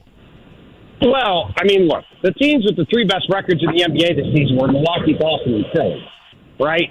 So I wouldn't say that if Philadelphia wins the East, there's any kind of real changing of the guard. I mean, yes, they haven't made it through to the conference finals or the finals before, but this is a team that is a very deep and excellent team. So I don't necessarily see a window like that being open. You still have the Celtics being, young and very deep, very talented. They're going to be in the mix. The Bucks still have Giannis Antetokounmpo and their crew. We'll see who they hire as coach. But no, I don't really think that there's an opening to break through. And as far as the Pacers go, I mean, look, let's be honest, right? For the Pacers to have a chance to really break through to that upper crust, they need to get really lucky next Tuesday. Yeah. They need to win the lottery. If they get Victor Wembanyama, and they have, going forward, a combination of Victor Wembanyama, Halliburton, and Benedict Mathurin, and Miles Turner, and they can with some salary cap space, that's a team that if Victor develops the right way, that's a team that could be pretty special. But, that's the kind of thing that needs to happen. And you look at these teams at the top of the East, right? Giannis obviously was the 15th pick, but Joel Embiid, top 5 pick. Jason Tatum, top 5 pick. Jaylen Brown, top 5 pick. There's Jimmy Butler and there's Giannis, but generally the way to get to that level is to have top-end talent. You look out west, the Lakers, 2 number 1 picks. Kevin Durant, number 2 pick. Devin Booker, another lottery pick. The Pacers have done a good job of building infrastructure in place, and Rick Carlisle's a great coach, and, they've got a chance to take some real steps forward. Halliburton's a hell of a player, but they need some more pieces, and getting lucky with Victor on Tuesday night would certainly be a big step in that direction. Yeah, very clearly a star-driven league, and the Pacers are still needing that number 1 guy, I think. And that's what they could hope for beginning next week. We're talking with Tim Bontemps of ESPN. And Tim, I've been surprised about what we've seen in the playoffs from the Lakers, from the 76ers in particular, mostly because of health. I did not think LeBron and AD both would make it out completely doing okay. Wasn't sure about Embiid, and of course he missed that one game. But to go over to the other series that we'll watch tonight with Warriors-Lakers, what has stood out to you about that bunch, and what do you think the opportunity is here for the Warriors? Can they pull it together to win 3 in a row against LeBron and company? I mean, I think they can. I mean, let's go back to Game 4. Lonnie Walker was being drawn up, having ATOs drawn up for him 2 minutes ago because LeBron and AD were not getting it done on offense, right? And Lonnie Walker almost outscored the Warriors by himself in the fourth quarter. That's both a credit to Lonnie Walker and an indictment of the Warriors that was how they ended up losing that game. So, look, I think the Warriors are going to win at home tonight. I don't think they're going down at home. And then we'll see what happens on Friday. But really, to me, this is just going to come down to the energy and effort level of LeBron and AD. And can those guys summon it for 48 minutes on Friday in Game 6? Because they're probably going to lose tonight. And like I said, you look at the end of Game 4, and AD wasn't moving much, and LeBron was moving even less.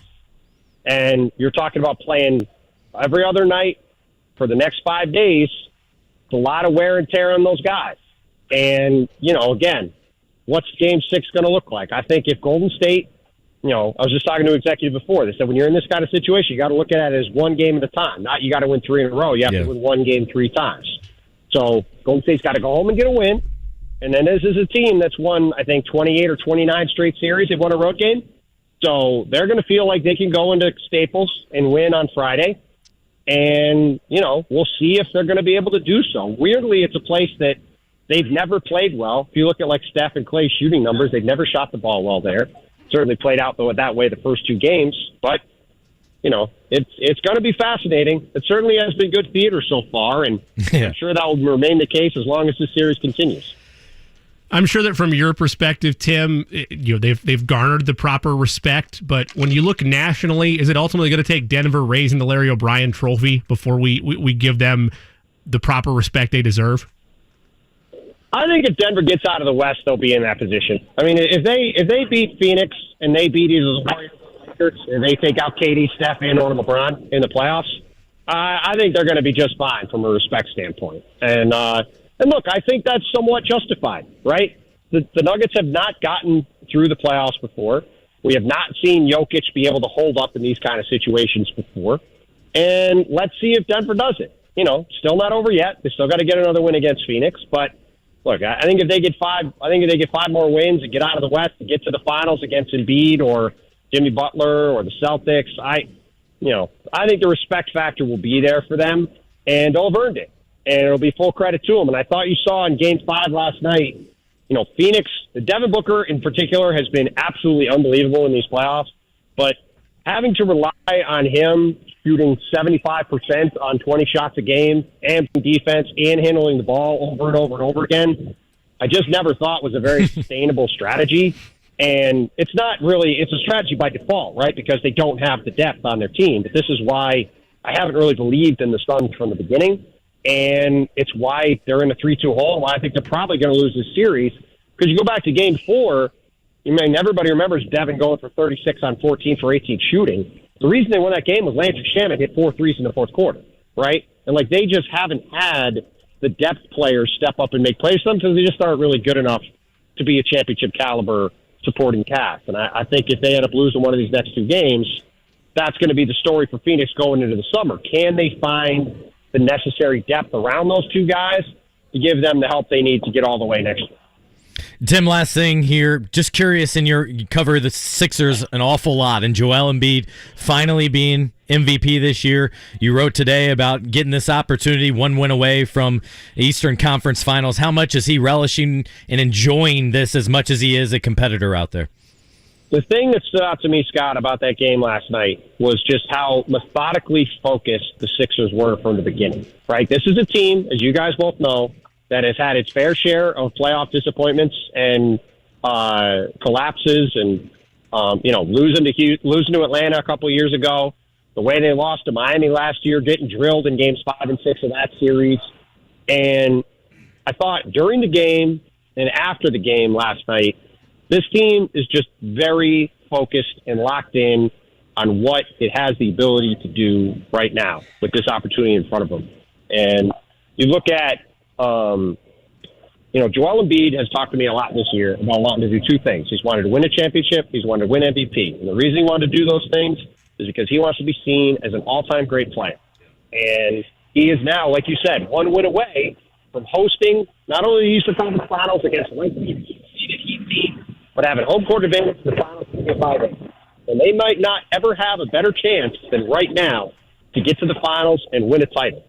And I think he sees that, and I think the Sixers see that, and I think you saw that in how they approached that game last night, and I think you saw it in how the Celtics didn't, in that's just been the story of the Celtics over these past several years, and it's been the difference to me between the Sixers this year and the Sixers in past years. Philly has 8 comeback to 15 or more this year, most in the league, and they've just shown a repeated ability to fight back from adversity and to show some steel and resolve they just didn't have in the past. And if they can do that one more time, like you said, the big fella's been spending a long time waiting to achieve these things, and everything is now potentially right in front of them. That, and it means Celtics-Bucks don't even advance to the conference finals. All very interesting. Thanks so much, Tim. Appreciate it. Thanks, Tim. Anytime, guys. Talk to you soon. Appreciate that from Timmy B. Tim Bontemps of ESPN. You hear him with Brian Windhurst on the Hoop Collective podcast, as well as he's the author of the longtime ESPN.com MVP poll, which has basically turned out to be true. I think he's done it like 7 or 8 years. And so he does a really nice job of kind of giving advance of this is where it's trending based on a collection of at least a couple of reporters in every media market. But good to get a national perspective, certainly there on a variety of things across the league. And as we ended that conversation, those two things stuck out with me about Joel Embiid serious about making a name for himself beyond what he's been able to do. We all know where he really do so is not just the regular season success. It's postseason and leading the troops to victory and deep into the playoffs. And then on top of that, can you imagine, and it's seeming more likely than not, is we get to the Eastern Conference Finals, Jimmy, and are we looking at Heat 76ers, meaning no Giannis and no Bucks, no Tatum and Brown and Celtics. And if you try to push the conversation further down the road, you talk about automatic changes with the Bucks and coaching staff, and certainly going to shake up the roster a little bit to surround Giannis, Drew Holiday, probably Brook Lopez, but we'll see. Celtics, the big conversation there is Jaylen Brown. Does that continue on? Does Jaylen want to go elsewhere? So a lot riding on certainly how this series ends up. And we talk about trying to build towards a championship and getting those opportunities, and how we always give the nod to the bigger markets because they have all the higher advantages, location. You know, they're able to entice free agents more often than smaller market teams can. And you would think, oh, well, those type of teams don't have to be patient to get an opportunity to play in a finals or make it to an Eastern Conference Finals. There's been injuries for Joel Embiid's career, like he's experienced those throughout. That's well documented. But even taking that to account, arrived from Kansas in 2014. It's 9 years since that happened, and this is going to be their first appearance in the Eastern Conference Finals. There's a number of factors at bay, but it talks larger about the level of patience that it sometimes takes, even if you are a bigger franchise. I mean, it's been 40-plus years since Philadelphia's even had a Larry O'Brien trophy to their name. They've had an opportunity to raise a banner, let alone make the finals. Last time they did that was 2001 with Allen Iverson. So doesn't matter your market size. Sometimes that'll make it easier. But yes, there's growing pains. There's patience needed even when you get that elite level superstar. I mean, heck, there were rumblings even, a month ago, whether true or not, that maybe James Harden and a return to Houston is in order. Like you flip that script from the end of this weird patchwork around building for Embiid to now they're on the doorstep of the Eastern Conference Finals, and we've joked about it all week long. But yeah, this was not in my cards or on my bingo sheet. No. A Miami-Philadelphia Eastern Conference Finals. Look, this is a perfect example of why, if you want to and can, stay away from betting, because I think the odds-on favorite going in would have been Milwaukee. And if not Milwaukee, you'd probably say Boston. Boston is hunting to get back there. They lost in the finals. They knew they should have had that. They let the tested Warriors come back and win that one. They'll be back next year. Well, they're on the brink of elimination right now before they even get to the conference finals, in which the path is laid out in front of them very nicely. To me, I'm not sure where the odds are right now. I believe 76ers are the favorites overall. I'm taking the Nuggets, I think. Yeah, it's out west for my pick, right? It's either at this point, it's one of the Western Conference teams. You're looking for juice. And if you're looking for your best juice, we also discussed this yesterday. It's Golden State, right? If you believe that they can rally up, but I know. Yeah. I know. I'm shaking my head for those at home. Yeah. On the audio medium, YouTube chat can obviously see it. But when you look at what Golden State still is, and the idea, if you're willing to talk yourself into the fact that they should beat the Lakers, and Matt Moore said this yesterday, if you genuinely think Golden State can beat LA down 3-1, you might as well bet them to win the West and win the championship. Fair enough, because you look at the other side of the Western Conference bracket and the conference semifinals, what you'd argue there is, and this is to be true, I don't see the Suns getting to the finals. I don't see the Suns. This was one of those where I love Matt Ishbia, new ownership, taking over, wanting to breathe new life, and quite honestly getting a bad owner out of there. But if he could have just kept one of their wings, if he can keep one of those wings like a Mikal Bridges, and ultimately that's probably what it took to put it over the finish line. And when you can get a historic player like Kevin Durant, probably a top 15 player at least in the NBA all time, you go get him. But to me, not only did he come in injured, and he came in mid-February, and you have to get the whole roster it turned over for one, but also you got to get used to each other. You're missing a piece or two, and that's how I see the Suns here. And so that's why Nuggets pending health. Michael Porter Jr., Jamal Murray continuing to play well. Other guys off the bench and led by Jokic, who brings it every single game. That's why I'd really like to see them get to the finals. Although I would never not like to see a Steph Curry Warriors team or LeBron. I'm not one that takes those guys for granted, right? We had, what was it, like 3 or 4 years ago, people were like, I'm tired of, I do not. Because I do not need to see lesser-known teams that maybe lack star power. I want to see the best of the best in the games that matter. Yeah, I'm right there with you. Coming up here at 2 o'clock, we'll be joined on the other side by Kevin Danna, play-by-play announcer of the Santa Cruz Warriors. Talk more NBA, maybe some G League. Maybe after that, we'll get into a little bit of Mad Ants. And now, since I'm sitting in, I do want to discuss that and their move to Noblesville. Really be indie team, but have home games up in Noblesville. And by the way, that passed. So that was approved last night by Noblesville city officials unanimously, 9-0. I'll get into that and a lot more after this timeout.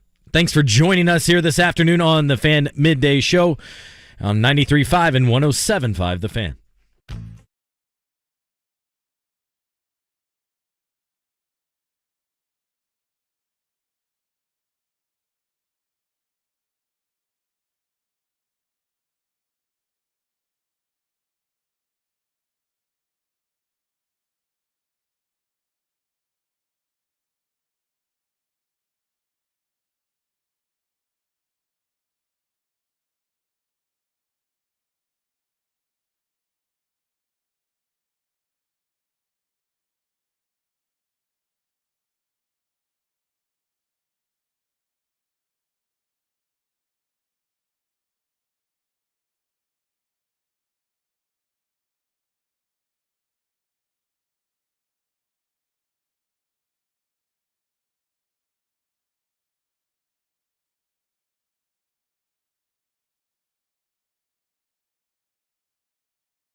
7-5, The Fan. It is the Fan Midday Show in the DriveHuber.com studios. With Scott Agness, I'm Jimmy Cook. Eddie Garrison guiding us throughout the afternoon. Quick segment here.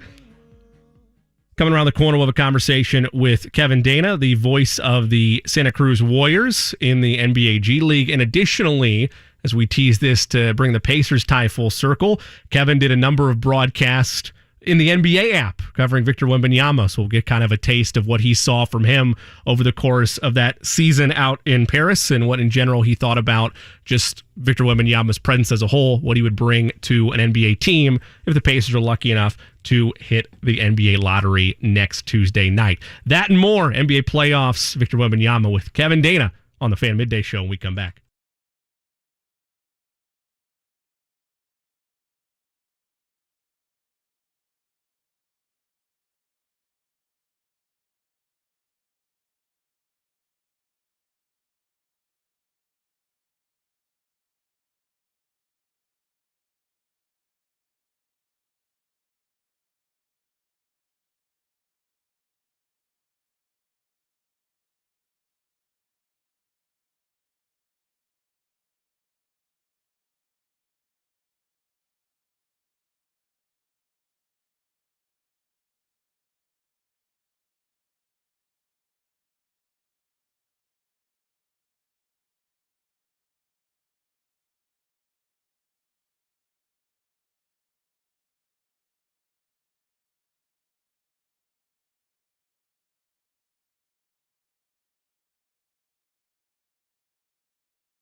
The Fan. Fan Midday Show, Jimmy Cook, Scott Agness, along with Eddie Garrison here in the DriveHubert.com studios. We continue along our journey throughout the NBA today. Joining us now, he is the play-by-play voice of the Santa Cruz Warriors, works thoroughly with the entire Warriors organization, and also had an opportunity to call a number of Victor Wembanyama games in the NBA app. It is Kevin Danna, nice enough to take some time with us. Kev, how you doing, man? Hey, doing great. Thank you so much for having me on. I really appreciate it. Appreciate you making time for us. I know your schedule's all over the place with the G League season having wrapped up a couple weeks ago and the Warriors and Lakers still battling it out as we speak. I want to start, though, with a local angle from our perspective, which is much like every franchise that's in the lottery, it's going to have representatives out there next Tuesday, hoping, praying, doing seances, if you will, that Victor Wembanyama is going to end up on their roster next year. You saw him firsthand for a number of different broadcasts, the NBA app. Is the hype very much real from your firsthand account? Man, the hype is definitely very much real. I mean, this guy, Jimmy, is... I mean, we just haven't seen anything like him, really. It's just the 7'4" with the 8-foot wingspan, with the low, tight handle that he has. I mean, shooting threes off 1 foot and making them. He had like a stretch earlier this year where he hit like a running three off 1 foot in like 3 out of 4 games or something like that. And I mean, it just like became part of his bag for a little bit. And then you add that with the defensive IQ he has. I've seen a highlight of him.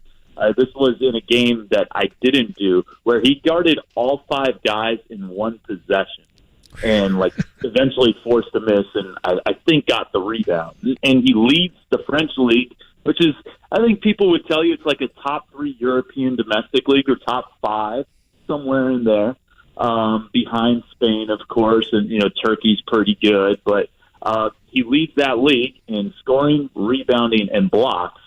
And he's on a team that, quite frankly, doesn't have like great talent compared to the rest of the league, and they're second in the league out of 18 teams. And I mean, it's all because of Victor Wembanyama. The draft combine's next week. Victor not among the 78 players listed because he's still playing right now. Kind of a great excuse as we're joined here by Kevin Danna to talk about Victor Wembanyama. I'm curious, I know it's obviously from afar, miles and thousands of miles away here, but beyond his game, have you been able to read into how he's handled situations, handled pressure, handled being the guy, and what NBA execs, fans, players alike are looking forward to in the future with him? Yeah, I mean, it seems like you mentioned, I'm broadcasting these games remotely. I did see him up close and personal in Las Vegas when they played Scoot Henderson in G League Ignite. That was a blast, too.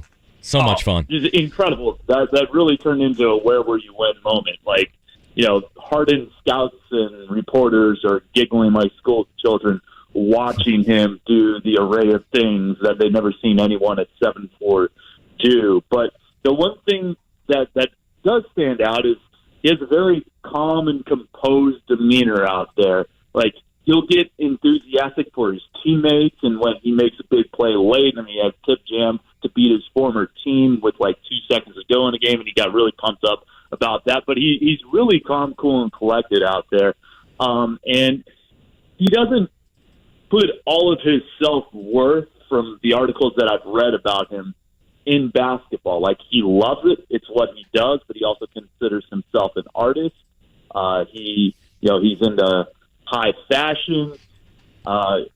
He's into other things that make him kind of a more well-rounded person than just being all basketball all the time. And obviously he spends a vast majority of his day training, playing, doing all that. That said, he isn't just someone who is going to have a bad game and then it's just going to bother him the rest of the week. He does seem to have a pretty level head about, as awesome as this is, it is just basketball. There's more to life than basketball, and so I do think that will help him. And the other thing about his mentality that I really like is that, a guy after scoring 37 points, being 7'4", could have shut it down after the first game in Vegas. But his agent quickly came out and said, Bunenjai, he's not shutting it down. He's going to play this entire season with his French league team.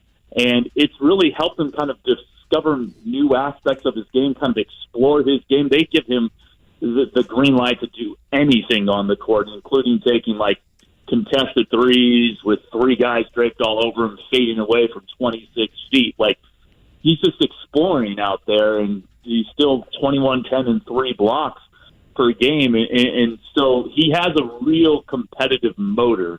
He wants to win. And that's something I think that will certainly bode well for him once he comes over to the NBA.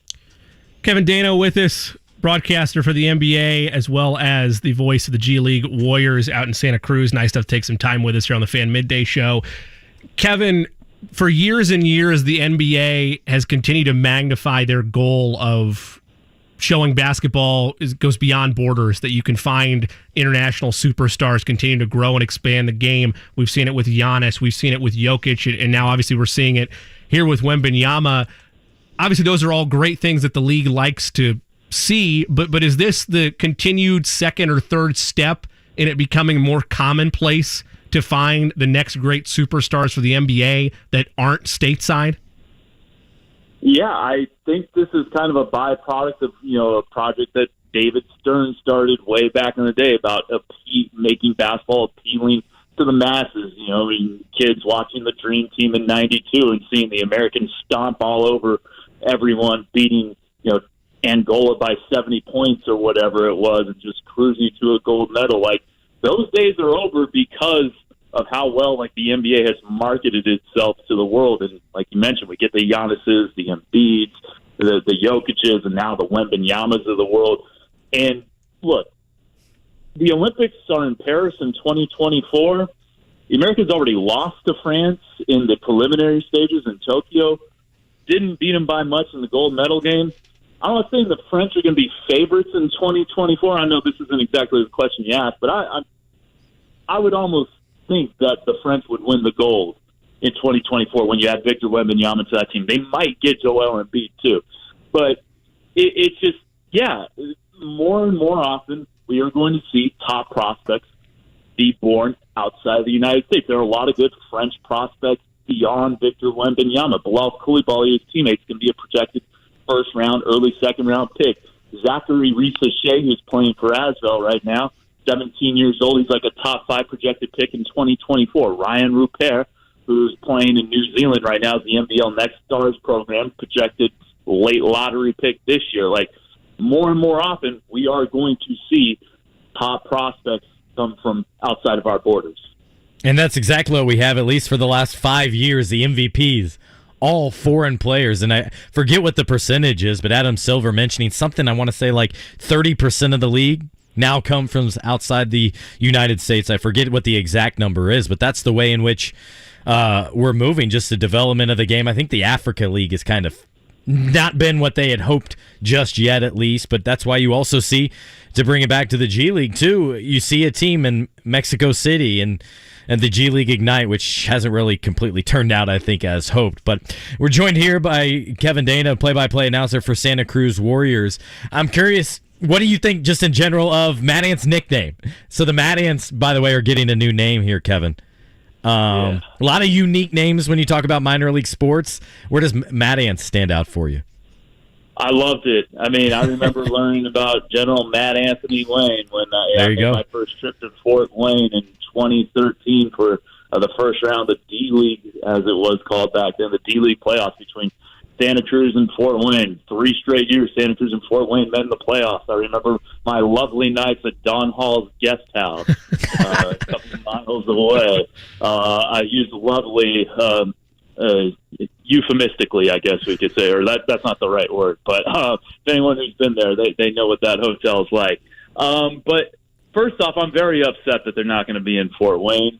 Mad Ants was a great name. It was unique to the town. I know why they have to. There was not a General Mad Anthony Wayne in Noblesville, Indiana. Yeah, I imagine they're going to be called the Noblesville Pacers or something like that. That's what everyone does. Of course, Santa Cruz Warriors. I think we were the first team to name our G League team after our NBA team.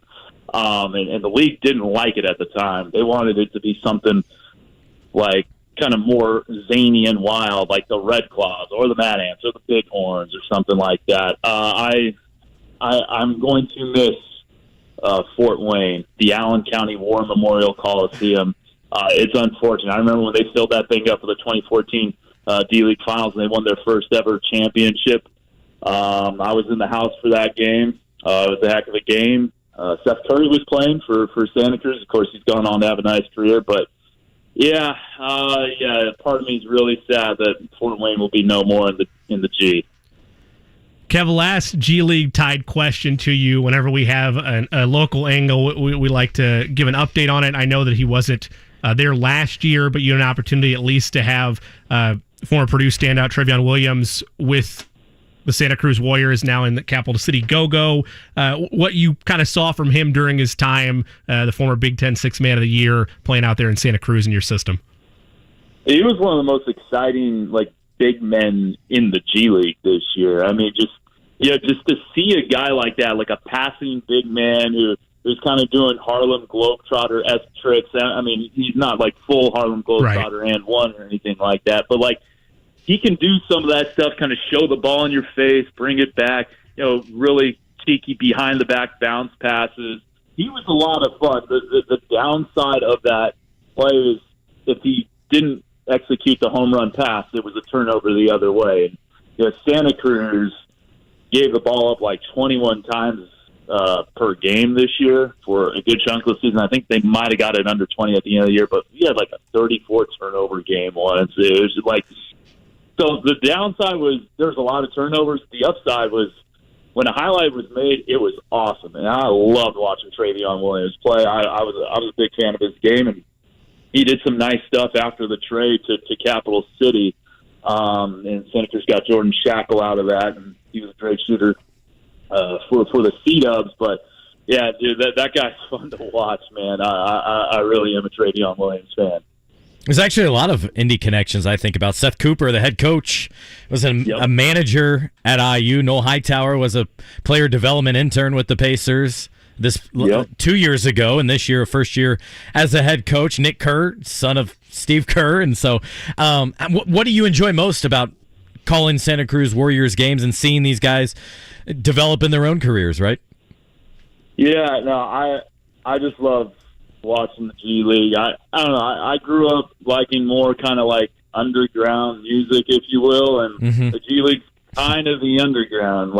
There's a lot of good talent if you look just under the cream of the crop that's waiting to kind of burst through. And I've had a chance to call games featuring Rudy Gobert, Patrick Beverly, Steph Curry. I mean, the list goes on and on. I've seen Steph Curry practice and Klay Thompson scrimmage in the G League, DeMarcus Cousins. I mean, there's just been, and it's awesome to see the guys that you wouldn't know about otherwise, the Kiwi Gardners of the world. That name probably doesn't mean anyone much to people in Indianapolis, but a Bay Area hoop mixtape legend get his shot in the G League and then score 23 points on Dennis Schroeder in the fourth quarter of a game to lead an 18-point comeback. Just stories like that that I absolutely love. And being able to say that you saw that player before they became what they are today. I didn't do a Chris Middleton game, but Chris Middleton was in the G League, and his spot in the NBA wasn't super secure the first couple of years, and then he blossoms into an all-star. So it's just stuff like that I just love, and the pace of the game is fun. First to 125 wins a lot of the time. You get just some wild, crazy games and see some interesting gimmicks over the years. So that's what I love about I've been there 11 years, and obviously I'd love to be in the NBA one day, but if I'm there another 40 years, I wouldn't be too mad about that. Kevin Danna with us, play-by-play voice of the Santa Cruz Warriors. Nice to take some time here on the Fan Midday Show. All right, Kev, we've had our fun. We've had positivity. We've had enjoyment. We've had some laughs, but you knew we were going to arrive here at some point. Yep. I will say one thing, though. I'm not counting out Golden State until I see the body. We joked about that yesterday. Your thoughts on how this series has taken a turn for the worst out in Golden State. I know on 95.7 The Game, you've hosted a Warriors roundtable already earlier this week. What's the pulse of the fan base? What's the pulse inside Golden State? And does this thing get to 7? I think the pulse is at least the fans that I listen to call in the show and call in the radio station stuff, driving up to the station, it's not super doom and gloom yet, just because you're conditioned to expect Steph, Clay, and Draymond to figure a way out, and they figured their way out of a 3-1 hole before in 2016, and then, of course, in the very next round, gave up a 3-1 lead. But, yeah, I mean, obviously they're 7 years older now. The roster around them isn't what it was with Sean Livingston, Andre Iguodala, or when they had Kevin Durant. They're not as deep as they used to be. That being said, no, they didn't win Game 1. No, they didn't win Game 4. There is an alternate universe where this is at least tied, and maybe they're up 3-1. To me, it comes down to don't want to be overconfident about Game 5, but I feel pretty good that they're going to win Game 5. It just comes down to, can you win a Game 6? If you can win a Game 6, and Golden State has won a road playoff game in 28 straight series ever since the start of Stephen Curry playing playoff games for the Warriors, they got a chance. And so they haven't won a road game in this series yet, and Game 6 is their only opportunity left to do so, and it's going to come down to that, assuming that they get past the Lakers tonight, which I know is not a sure thing, but I think a lot of people around the Warriors feel pretty confident that they're going to be able to get this one. Steve Kerr said on our airways on 95.7 yesterday that the team is now excited about trying to take on this new challenge, and they have played their best basketball all year with their backs against the wall. They're down 2-0 to Sacramento. They found another gear, and they were really close in those first 2 Sacramento games anyways. When they won 8 of their last 10 regular season games to avoid the play-in tournament in the last day of the regular season. They got some help from Sacramento and Portland resting guys, not exactly trying to win, but when they have absolutely needed wins this year, even though they were 44-38, they found a way to get those wins. And I'm not saying they're going to win this series. I'm not saying that they are actually going to do this, but I feel confident that this is going to be a deep series. Focusing on tonight, last thing on my end, what is it that needs to happen tonight? I mean, obviously the home and road splits are what they are. They're a significantly better team at home, but is it a 35-plus performance from Steph? Is it the Splash Bros combining for 70? Is it Jordan Poole, putting anything in the basket for however many minutes he gets? What does it come down to tonight in terms of the offensive prowess of this team? Yeah, I think someone needs to come along for the ride with Steph a little bit. Like, Wiggins scored 17 points, but even he, after the game last Monday night, saying, there are shots I need to hit. They gave him wide open threes in the fourth quarter, and Wiggins really couldn't cash them in. Klay Thompson's going to need to score more than the 9 points he did, and he took a couple of really bad shots down the stretch, and he knows it, and you could see the exasperated look on her and Draymond's face after one of those shots, near the corner, kind of that angle three right by their bench, down one with like a minute 40 to go. Just a shot that didn't need to be taken there. But that's kind of, but Klay can also make that shot. Maybe he makes that shot here in Game 5. I don't know how much Jordan Poole we're going to see. I kind of think it's come down to, he's thrown out there for a stint in the first half, and if he produces and he plays well, then he gets another stint in the second half, and if he plays well there, you keep him on the floor.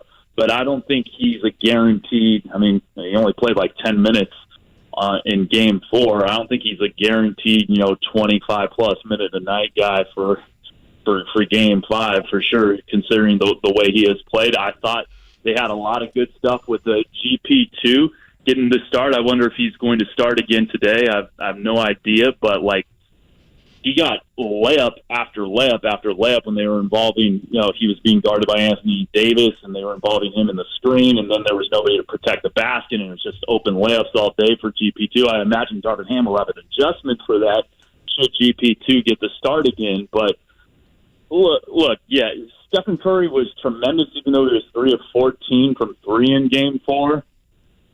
But he is going to need a little more help than he got in Game 4 if they want to prolong this series. He's Kevin Danna, taking some time with us on The Fan. You can follow him on Twitter at Kev0408. Kevin, always appreciate talking to you. And in regards to that lineup answer, we might not know, but it's 2:23. Shams will probably have that broken in an hour and a half. Just give it time. You'll find out. Yeah, and Steve Kerr will be very happy about that. Exactly. Thanks, Kev. Appreciate it, my man. Hey, thank you so much. That was an incredible moment before the last game, especially for us in media. But the fact he basically was like, yeah, we have, I think he was a consultant or something inside that's directed to him, which in other words is also him saying, we got to prevent that. Yeah. No more of this. And if you're listening and you're that guy, stop it. Yeah, because there's gamesmanship to it, right? Like we can joke all the time, how much does it really matter? You've seen it matter for Golden State in their history of making a lineup change or lineup tweak here or there, going small during the Death Star lineup days, not even of Kevin Durant, but before that when it was just, okay, we're going to put Andre Iguodala out there, we're going to go super small like they did against the Cavs in 2015. He's been known to make adjustments, and yeah, I imagine that's very frustrating when in some avenues teams are able to keep things close to the chest. We talked about how incredible it was that the Colts were able to keep secret what they were going to do on the NFL and on the local side of things in the NFL draft. The Warriors couldn't even do it for a lineup for a playoff game. So yeah, I totally get Steve Kerr's frustration there. It did provide, like you mentioned, though, a good comedy moment. An incredible quote. Yeah. And it's one thing to know an hour before, it's another to know by 4 hours before the game, because in general, again, this is one team getting desperate and making changes. So it's not too significant, but if you know what the other team's going to start with their hand, it does give you a little leg up, and that's something you want to keep as close as you can headed into it. But you did mention what the Colts are able to do. Really good documentary on their the YouTube. They're 30-plus minutes about that process, and I appreciate the Colts being one of the franchises willing to take you a little bit behind the curtain. I think that's something all franchises should do too at some point. Right. Less about writing the daily news and more about taking fans where they can't go, providing them something that they're not going to provide, quite frankly, to the regular media, because they're in-house, because there's that extra trust factor, because they can have, Chris Ballard say, you know what, don't use that clip, or I don't like what I said there, don't show that. That's the comfort he can have with those cameras. But that was really good. But yeah, a lot of good conversations there between the Victor stuff, and that's the thing I'm most interested in hearing and seeing from him. We've seen what he's been able to do on the court, the physical specimen that he is, but much like LeBron, I guess 20 years ago, is being deemed basically the chosen one. He, to his credit, knocked it out of the park, has not just lived up to expectations, but to me, the most impressive thing LeBron's done is crushed through all expectations and not gotten in trouble, none of that. I'll be curious to see how Victor handles stuff like that, especially not being from the United States, coming in feeling like an outsider to begin. Boy, is some franchise going to get very lucky in less than a week when we find out the results Tuesday night next week in Chicago. And to that end about delivering on expectations, you look at, and obviously wildly different expectations set from the get-go of Giannis and of Victor Wembanyama, but the chatter about, well, when is Giannis finally going to win a ring didn't really ascend to the type of level that Wembanyama's already at before he's even stepped on a court in the NBA till about year 4 or year 5 when they're finally starting to gel, and it's like, okay, wow, this guy really is one of the best in the NBA. When is he going to finally capture a championship for his franchise? When he's going to add a ring to his trophy case? And for Victor, it's the exact opposite. The LeBron parallels are great ones to draw there, and I caution it a little bit because you're setting the expectations just all the way to the sky, right? Like it's almost destined for Wembanyama to fall short of that, and it likely won't be immediate success right away. Maybe it is. Maybe he is truly a unicorn and lights the league on fire from day one. But to your aspect of that there, Scott, if he doesn't, and if there's struggles, how does he respond to it? How does the franchise that gets him respond to it? Inevitably, they're going to be clear. Yes. So then it's a matter of what you Right. just said is then what it looks like. I mean, he's going to go to a team, clearly, that's awful. It's Right. going to be one of the teams. They're down there for a reason and have those high chances of getting the rights to the number one pick for a reason. Your Detroits, your Houstons, etc. And so you'll see very quickly what he's like as a face of a team immediately. You'll see right away, can he carry a team? And I think it's fair to have high expectations. I think I kind of go back to what Chris Ballard said a little bit about Anthony Richardson. He's a monster in a good way with Victor, but give it some time to assimilate to the league, to understand what it's like to be a pro, to play in this league, to face this competition he quite frankly has not faced. But this is different than Giannis, because Giannis, 14 teams passed on him. It was not something automatic. This was a guy that was skinny, thin like spaghetti, just had nothing to him, right? This was, quite frankly, the Bucks taking a serious chance on him. Pacers are very interested, but it was the Bucks that pulled the trigger, and they sat back and gave him time. Victor's not going to be afforded that because he's going to be the number one pick.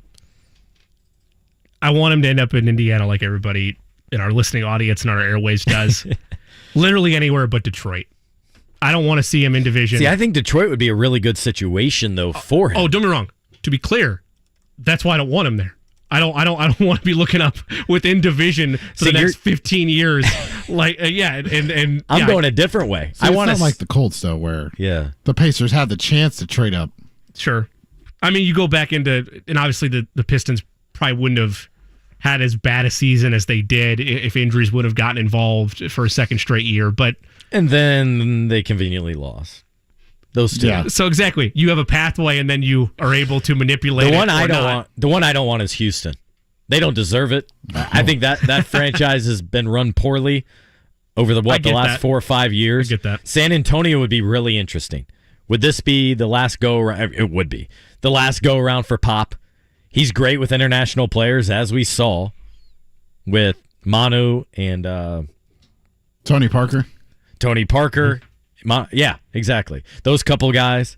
Because otherwise, this is purely me just enjoying the conversation. Part of me was like, if you're Pop, is it time for a new challenge? Go 2-3 years with Milwaukee with Giannis and then hang it up? Because right now, assuming they don't get Victor, I mean, you're just kind of rebuilding. I don't know. There's fun, to use Giannis's phrase, in the daily process, having daily victories. Detroit would be fun. Charlotte's the other one. He cannot go to Charlotte. That would be miserable. That's a terribly run franchise that doesn't have a lot of players. They're a team that needs to kind of blow it up. But for me, the fun ones outside of the Pacers, obviously, selfishly, to me would be Detroit and San Antonio. I want to take a quick break, and there's a question on that lottery that I want to bring up when we get a second. Perhaps a change in direction for one owner. This is me wildly speculating with what could happen in next week's lottery. Plus, Eddie, I'm doing it. I'm taking Todd's advice. We have a giveaway. We have a giveaway to be had, and we're going to tie it in to Scott's favorite thing, the schedule being announced. The Colts are headed to Germany. We have a 3-judge panel here. Best yodels, 317-239-1070. You get the all clear 3 stars around from us. You get a prize pack that includes a pair of tickets to Indy 500 Quals and Carb Day. 317-239-1070. Get those pipes ready here on The Fan.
105, The Fan. That's what we're looking for. At least that first part, anyway. I don't need you to go on a full tangent or a soliloquy for us. That's what we're looking for when we talk yodeling, for an opportunity to get a prize pack that includes a pair of tickets to Indy 500 quals and Indy 500 Carb Day. I can't wait for that. You want to give yodels the yodeling or Carb Day? Just want to make sure we're on the same. The latter, to be clear.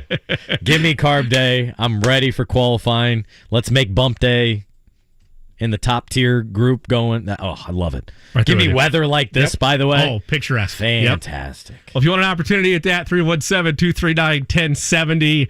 Again, there'll be opportunities to win throughout the week, and we'll tease the rest of that here in just a second. But first, let's go to the phone lines. Again, we need your best yodel in honor of the Colts headed to Germany. Let's go to Steve, line 1. Steve, what do you got? Yes. All right, here we go.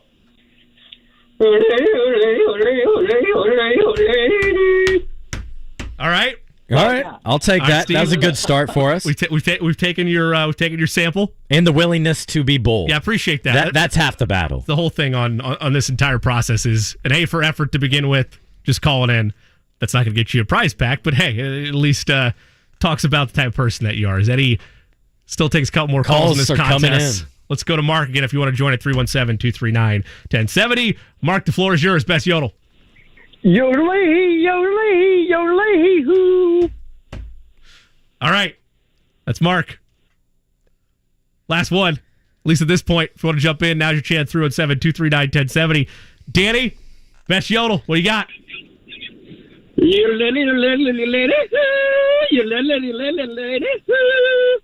Ooh, I appreciate hitting the high notes. All right, gentlemen. Time to convene. Eddie, who'd you go with first? Steve, Mark, or Danny? I didn't get to hear Steve because I was answering the phone on Danny. Okay.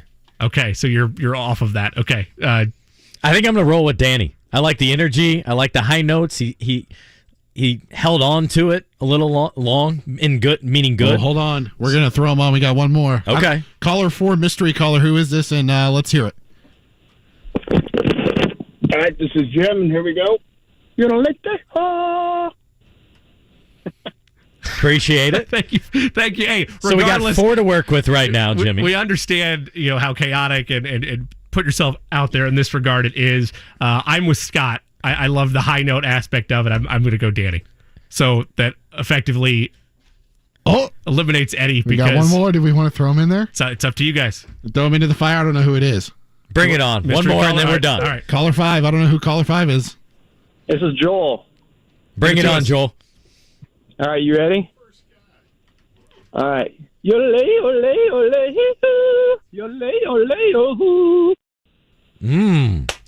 That was good as well. Did it sway you? It did a little bit, yeah. Okay. So we have Joel. We got one more. We extended this segment, and I love it. Let's go. One more. Let's ride. What's your name first, sir? Broncos Country. JJ. All right, make sure you turn off your radio, please, real quick, because I don't want an echo yodel, even though that would be authentic, and I appreciate that. I got you right here, brother. All right. You said is AJ or JJ? JJ, 2J. All right. Gotcha. JJ, what do you got? You're up. Hey, here we go. Yo, yo, yo, yo, let it in, yo, yo, let it in, yo, yo, let it in. Appreciate it, JJ. Thanks for weighing in. To me, I think it was caller 4. Joel. 3 or 4, right? Joel. Danny or Joel? Danny or Joel? Is that fair, Jimmy, for Yes, you? I would agree. So, Steve, Mark, we appreciate you. Do we have them both on the line? Should we do round 2? Oh, we do. Let's do that. All right. I want that. All right. Who do we want first? Danny? No, let's go to Joel first. All right. Joel, round 2. sir. This is the finals. Let's hear it again. All right. Yodelay. Well done. I like that. Clean dismount. Strong. Yes. Well said. Danny, you're on the floor. Last word.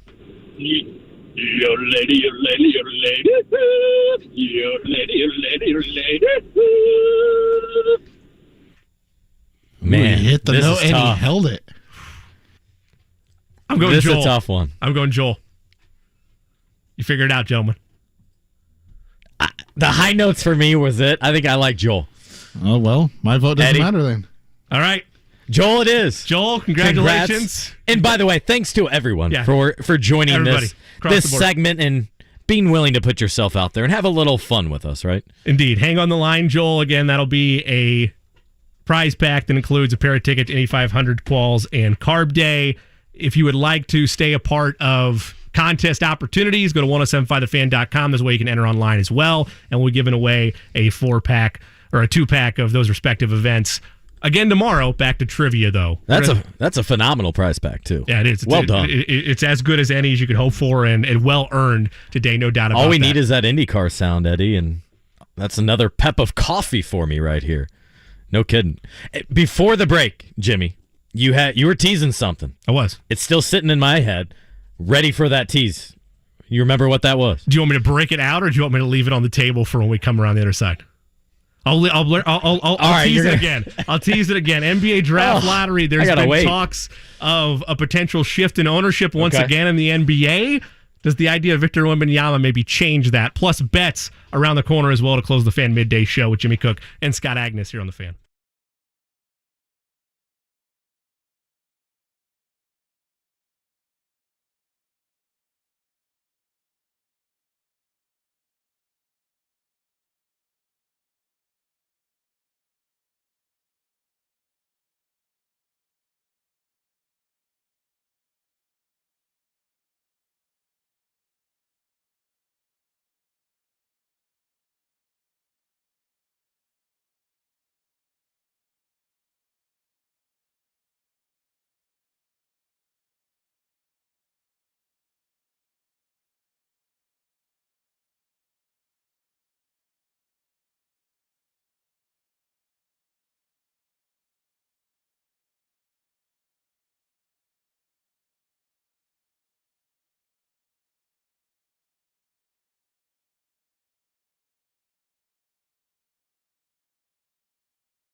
Fan. 2:47 on the circle. You're listening to the Fan Midday Show on this glorious Wednesday afternoon with Jimmy Cook. I'm Scott Agness here, and I should promo myself a second. Follow along at fieldhousefiles.com and 1070thefan.com as well for my Pacers coverage. I'll next week be at the NBA Draft Lottery Tuesday, followed by the Draft Combine. So in Chicago all week next week for the Pacers, which is hopefully, Jimmy, the third straight and final time in the short term where the Pacers are part of the lottery conversation. They were so good for so long. I think it was 25 of 31 years that they reached the NBA postseason, and that's what fans want to get back to. But it should be a fun week next week. Earlier in the show, we talked about it, and I want to rehash this because significant news for the Colts. We know one game on their schedule. The rest will coming up, Friday. But Colts coming up on Sunday, November 12th, 9:30 a.m. We'll be playing against the Patriots, not here. They're going overseas to Frankfurt Stadium in Germany. It's their first time playing overseas since the Jaguars in London. They played 3 international preseason games before that. Really cool opportunity, a unique one, and especially so, Jimmy, for a young team, young core, let's say, right? Jonathan Taylor, Anthony Richardson can get some bonding with their new head coach, and a lot of fun can be had over there while also trying to win a game. It's a great opportunity for any team to be able to take a journey like that overseas. I get it from the aspect of logistically, maybe it messes up practices and the balance of the bye week and all that, which we're going to find out here in just a couple days. That NFL schedule release. Can't wait for that to. And that's one thing that does matter. Woo! Exactly. But back to where this could be for the franchise, or at least the early goings of this young, new look Colts. By week 10, I would expect Anthony Richardson to be under center. I'm believe surprised you're going that far out. But I think that's a fair cushion, maybe even to an extreme. Yes, to be able to say that if you're by week 10, you would be a little surprised, unless it was clear and obvious from the Colts brass he's sitting his first year. Unless you get that kind of clear statement by the time we're 2 weeks away from the start of the regular season. Otherwise, yes, I'd be pretty surprised, which is why we joked about right now Jonathan Taylor's on the promotional posters and digital signage and everything. Very well could be Anthony Richardson by that time. And even if it is a 9:30 game, it's not prime time of a playoff game. It gets an opportunity to have the Colts in their next face win over a lot of fans across the way in Germany, potentially, if he's able to have a great game. I mean, Richardson's been a Colt for about 2 weeks now. Yep. This poster, I'm sure the NFL or Colts made, has probably been in the works for 2 months. Sure. Just to put something on logistics. I know probably the equipment manager for the Colts has known about this trip and has been scheduling logistics. And I know from the Pacers standpoint, before they played overseas in India, they had executives and others go over there like a year ahead of time to scout out hotels, logistics, and all that. And I'm almost certain that Colts and NFL people have already done that. But that's the big news from today and concerning the Colts. And Jimmy, for the last 2 segments, you've teased something. Can we get to it already, please? So here it is. All right. With the NBA Draft Lottery taking place next week, and you can correct me if I'm wrong on this because I just did a ton of search before bringing up this tease. We've joked for years and years about the inability for the Charlotte Hornets, while Michael Jordan is there, to be able to draft well. To my knowledge, and maybe I'm wrong on this, and if I am, then the segment's dead, and that's my fault, and this is a horrible segment. He is not officially sold yet. No. He is still the owner. They hit the lottery. Aren't you really thinking about that? Hanging around? Building around Wembanyama? I'd be. I mean, I know you could cash in, but MJ doesn't need the money. And the only mark on him post-basketball really has been, he's stunk as an owner. That changes a lot of that. No, seriously, if he's a real generational talent and they think he's going to be the next LeBron or the next MJ, no one's gone that far yet, I would have serious reconsideration of, okay, maybe I want to hang around here and see what we can build with this guy. Twofold here. Sure. First of all. And the brand, by the way, too. Jordan Brand, get him signed. I don't know if Wembanyama's already signed somewhere, but no, I don't think he has. So again, there's a whole long game angle there. To me, there's 2 thoughts. One, if I'm MJ, I'm absolutely staying on board. One, because your value just went up. Right. Yesterday's price is not today's price Yes. if Victor's on your team. But second of all, for the good of the league, for competition, for those not being owners who want to pile up wins against the Charlotte Hornets, I don't want MGA as an owner because he's shown that he's a bad owner, unproductive owner, both in his hiring and the players and how he's drafted. The influence that I believe he has there has not come up well. And I want the Charlotte Hornets to succeed like you want any other franchise. Now, again, if you're another franchise, you're like, hey, if we can, one dysfunctional franchise helps us out in the long term. But no, I would, unless it has verbally been agreed upon, that's really hard to go back on. Right. Why wouldn't you want to stay there, right? I mean, I think it's too easy of an answer because, again, Agreed. Yes, he'll make a big profit on it, but he doesn't need it, right? Like, he still clearly enjoys the game of basketball. That's a fascinating twist to all that, depending on, again, a big if they win the lottery next week. We haven't heard his motivations behind it because you're right. He doesn't necessarily need that money. The thought, I wonder, is he just kind of over it? Very well could be. You know, you don't have to be a present owner, but you do still get the phone calls and are involved. Maybe he wants to be like Larry Bird and just get away from basketball for good. Yeah. Be done with it.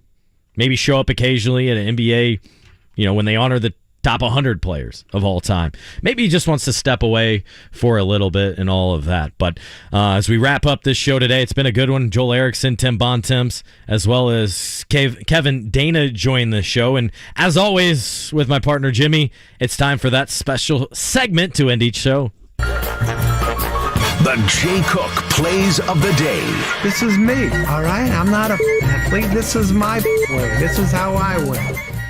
Today's plays of the day, sticking with the NBA playoffs as well as one MLB matchup. We'll start on the diamonds. We're going to take the Tampa Bay Rays to one of the money line against the Baltimore Orioles. That at minus 115 juice right now. Switching now to the NBA, going to lay the 7.5 with the Golden State Warriors. Think they win going away tonight against the Lakers, and that happens because of a resurgence from the Splash Brothers. Give me Steph Curry over 30.5 total points and Klay Thompson over 22.5 to force a Game 6. Last one for you. Miami closes it out, plus money night, plus 140 at the Garden. You can take it for them against New York. I'll be honest. It's a rough day yesterday. Rough day for myself and Eddie. He might have had some wins. I did not. I went okay, 1-1. you went 1-1. I myself went 0-3-1. So we're now 2-5-2 for the week. Looking for a bounce back today with the plays. Eddie, anything you like? Don't even get me started on my one miss because Jaylen Brown shooting under 50% at the free throw line is just ridiculous. Like, if you shoot 50%, we cash to over 24.5. That's a tough one. I'm sick about it. I had that same feeling on Monday night with Anthony Davis being at 23 points, over 24.5 with 9 minutes to go. A couple errant passes.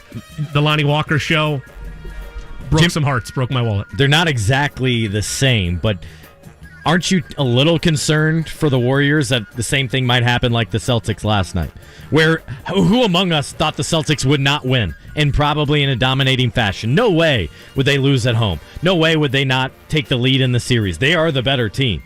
And then they produced what we saw last night. There's more doubt for me in the ability of a complete performance, not from the role players, but from Anthony Davis and LeBron James tonight. They're exhausted. More so than there would have been with James Harden and Joel Embiid last night. So no, to answer that question. Did you have anything? Was there anything you wanted to throw out today? I was going to say, take the Mets minus 1.5. They got Verlander on the mound. Hunter Green's been hit up a little bit, and the Reds bullpen is not good. When you look at these series, obviously I know we have about a minute left before we get a step away, but when you look at these series tonight, both closeouts, one closeout, one continues to a Game 6. How do you envision tonight playing out? For me, it's Heat take care of business again and Warriors force Game 6. I acknowledge the last few days, games have not gone at all how I had envisioned them going. I mean, last night I called Denver, but Boston, I thought they would show something for themselves. I thought they would win by 12 points rather than losing by 12. That was a stunner. And that the Joel continues to be able to produce like he has, much like Miami continuing to win. They were a team primed to blow it up, much like I think Charlotte Hornets, and maybe they're showing that they don't need to make a complete overhaul, but moves do need to be made this offseason for them to be a contending team. So the way we've seen New York show out in a bad way leads me to believe Miami will win and close out the series, but purely because the Lakers looked gas, and it took Lonnie Walker IV, who your casual fan has never heard of, has not known that he played in San Antonio, had to come up big for them. For that reason alone, I'll take the Warriors tonight. Playoffs always deliver. It's going to be a fun one again. That wraps up the Fan Midday Show. For Eddie Garrison, Jimmy Cook, I'm Scott Agness. Thanks for listening. JMV is next. The Ride with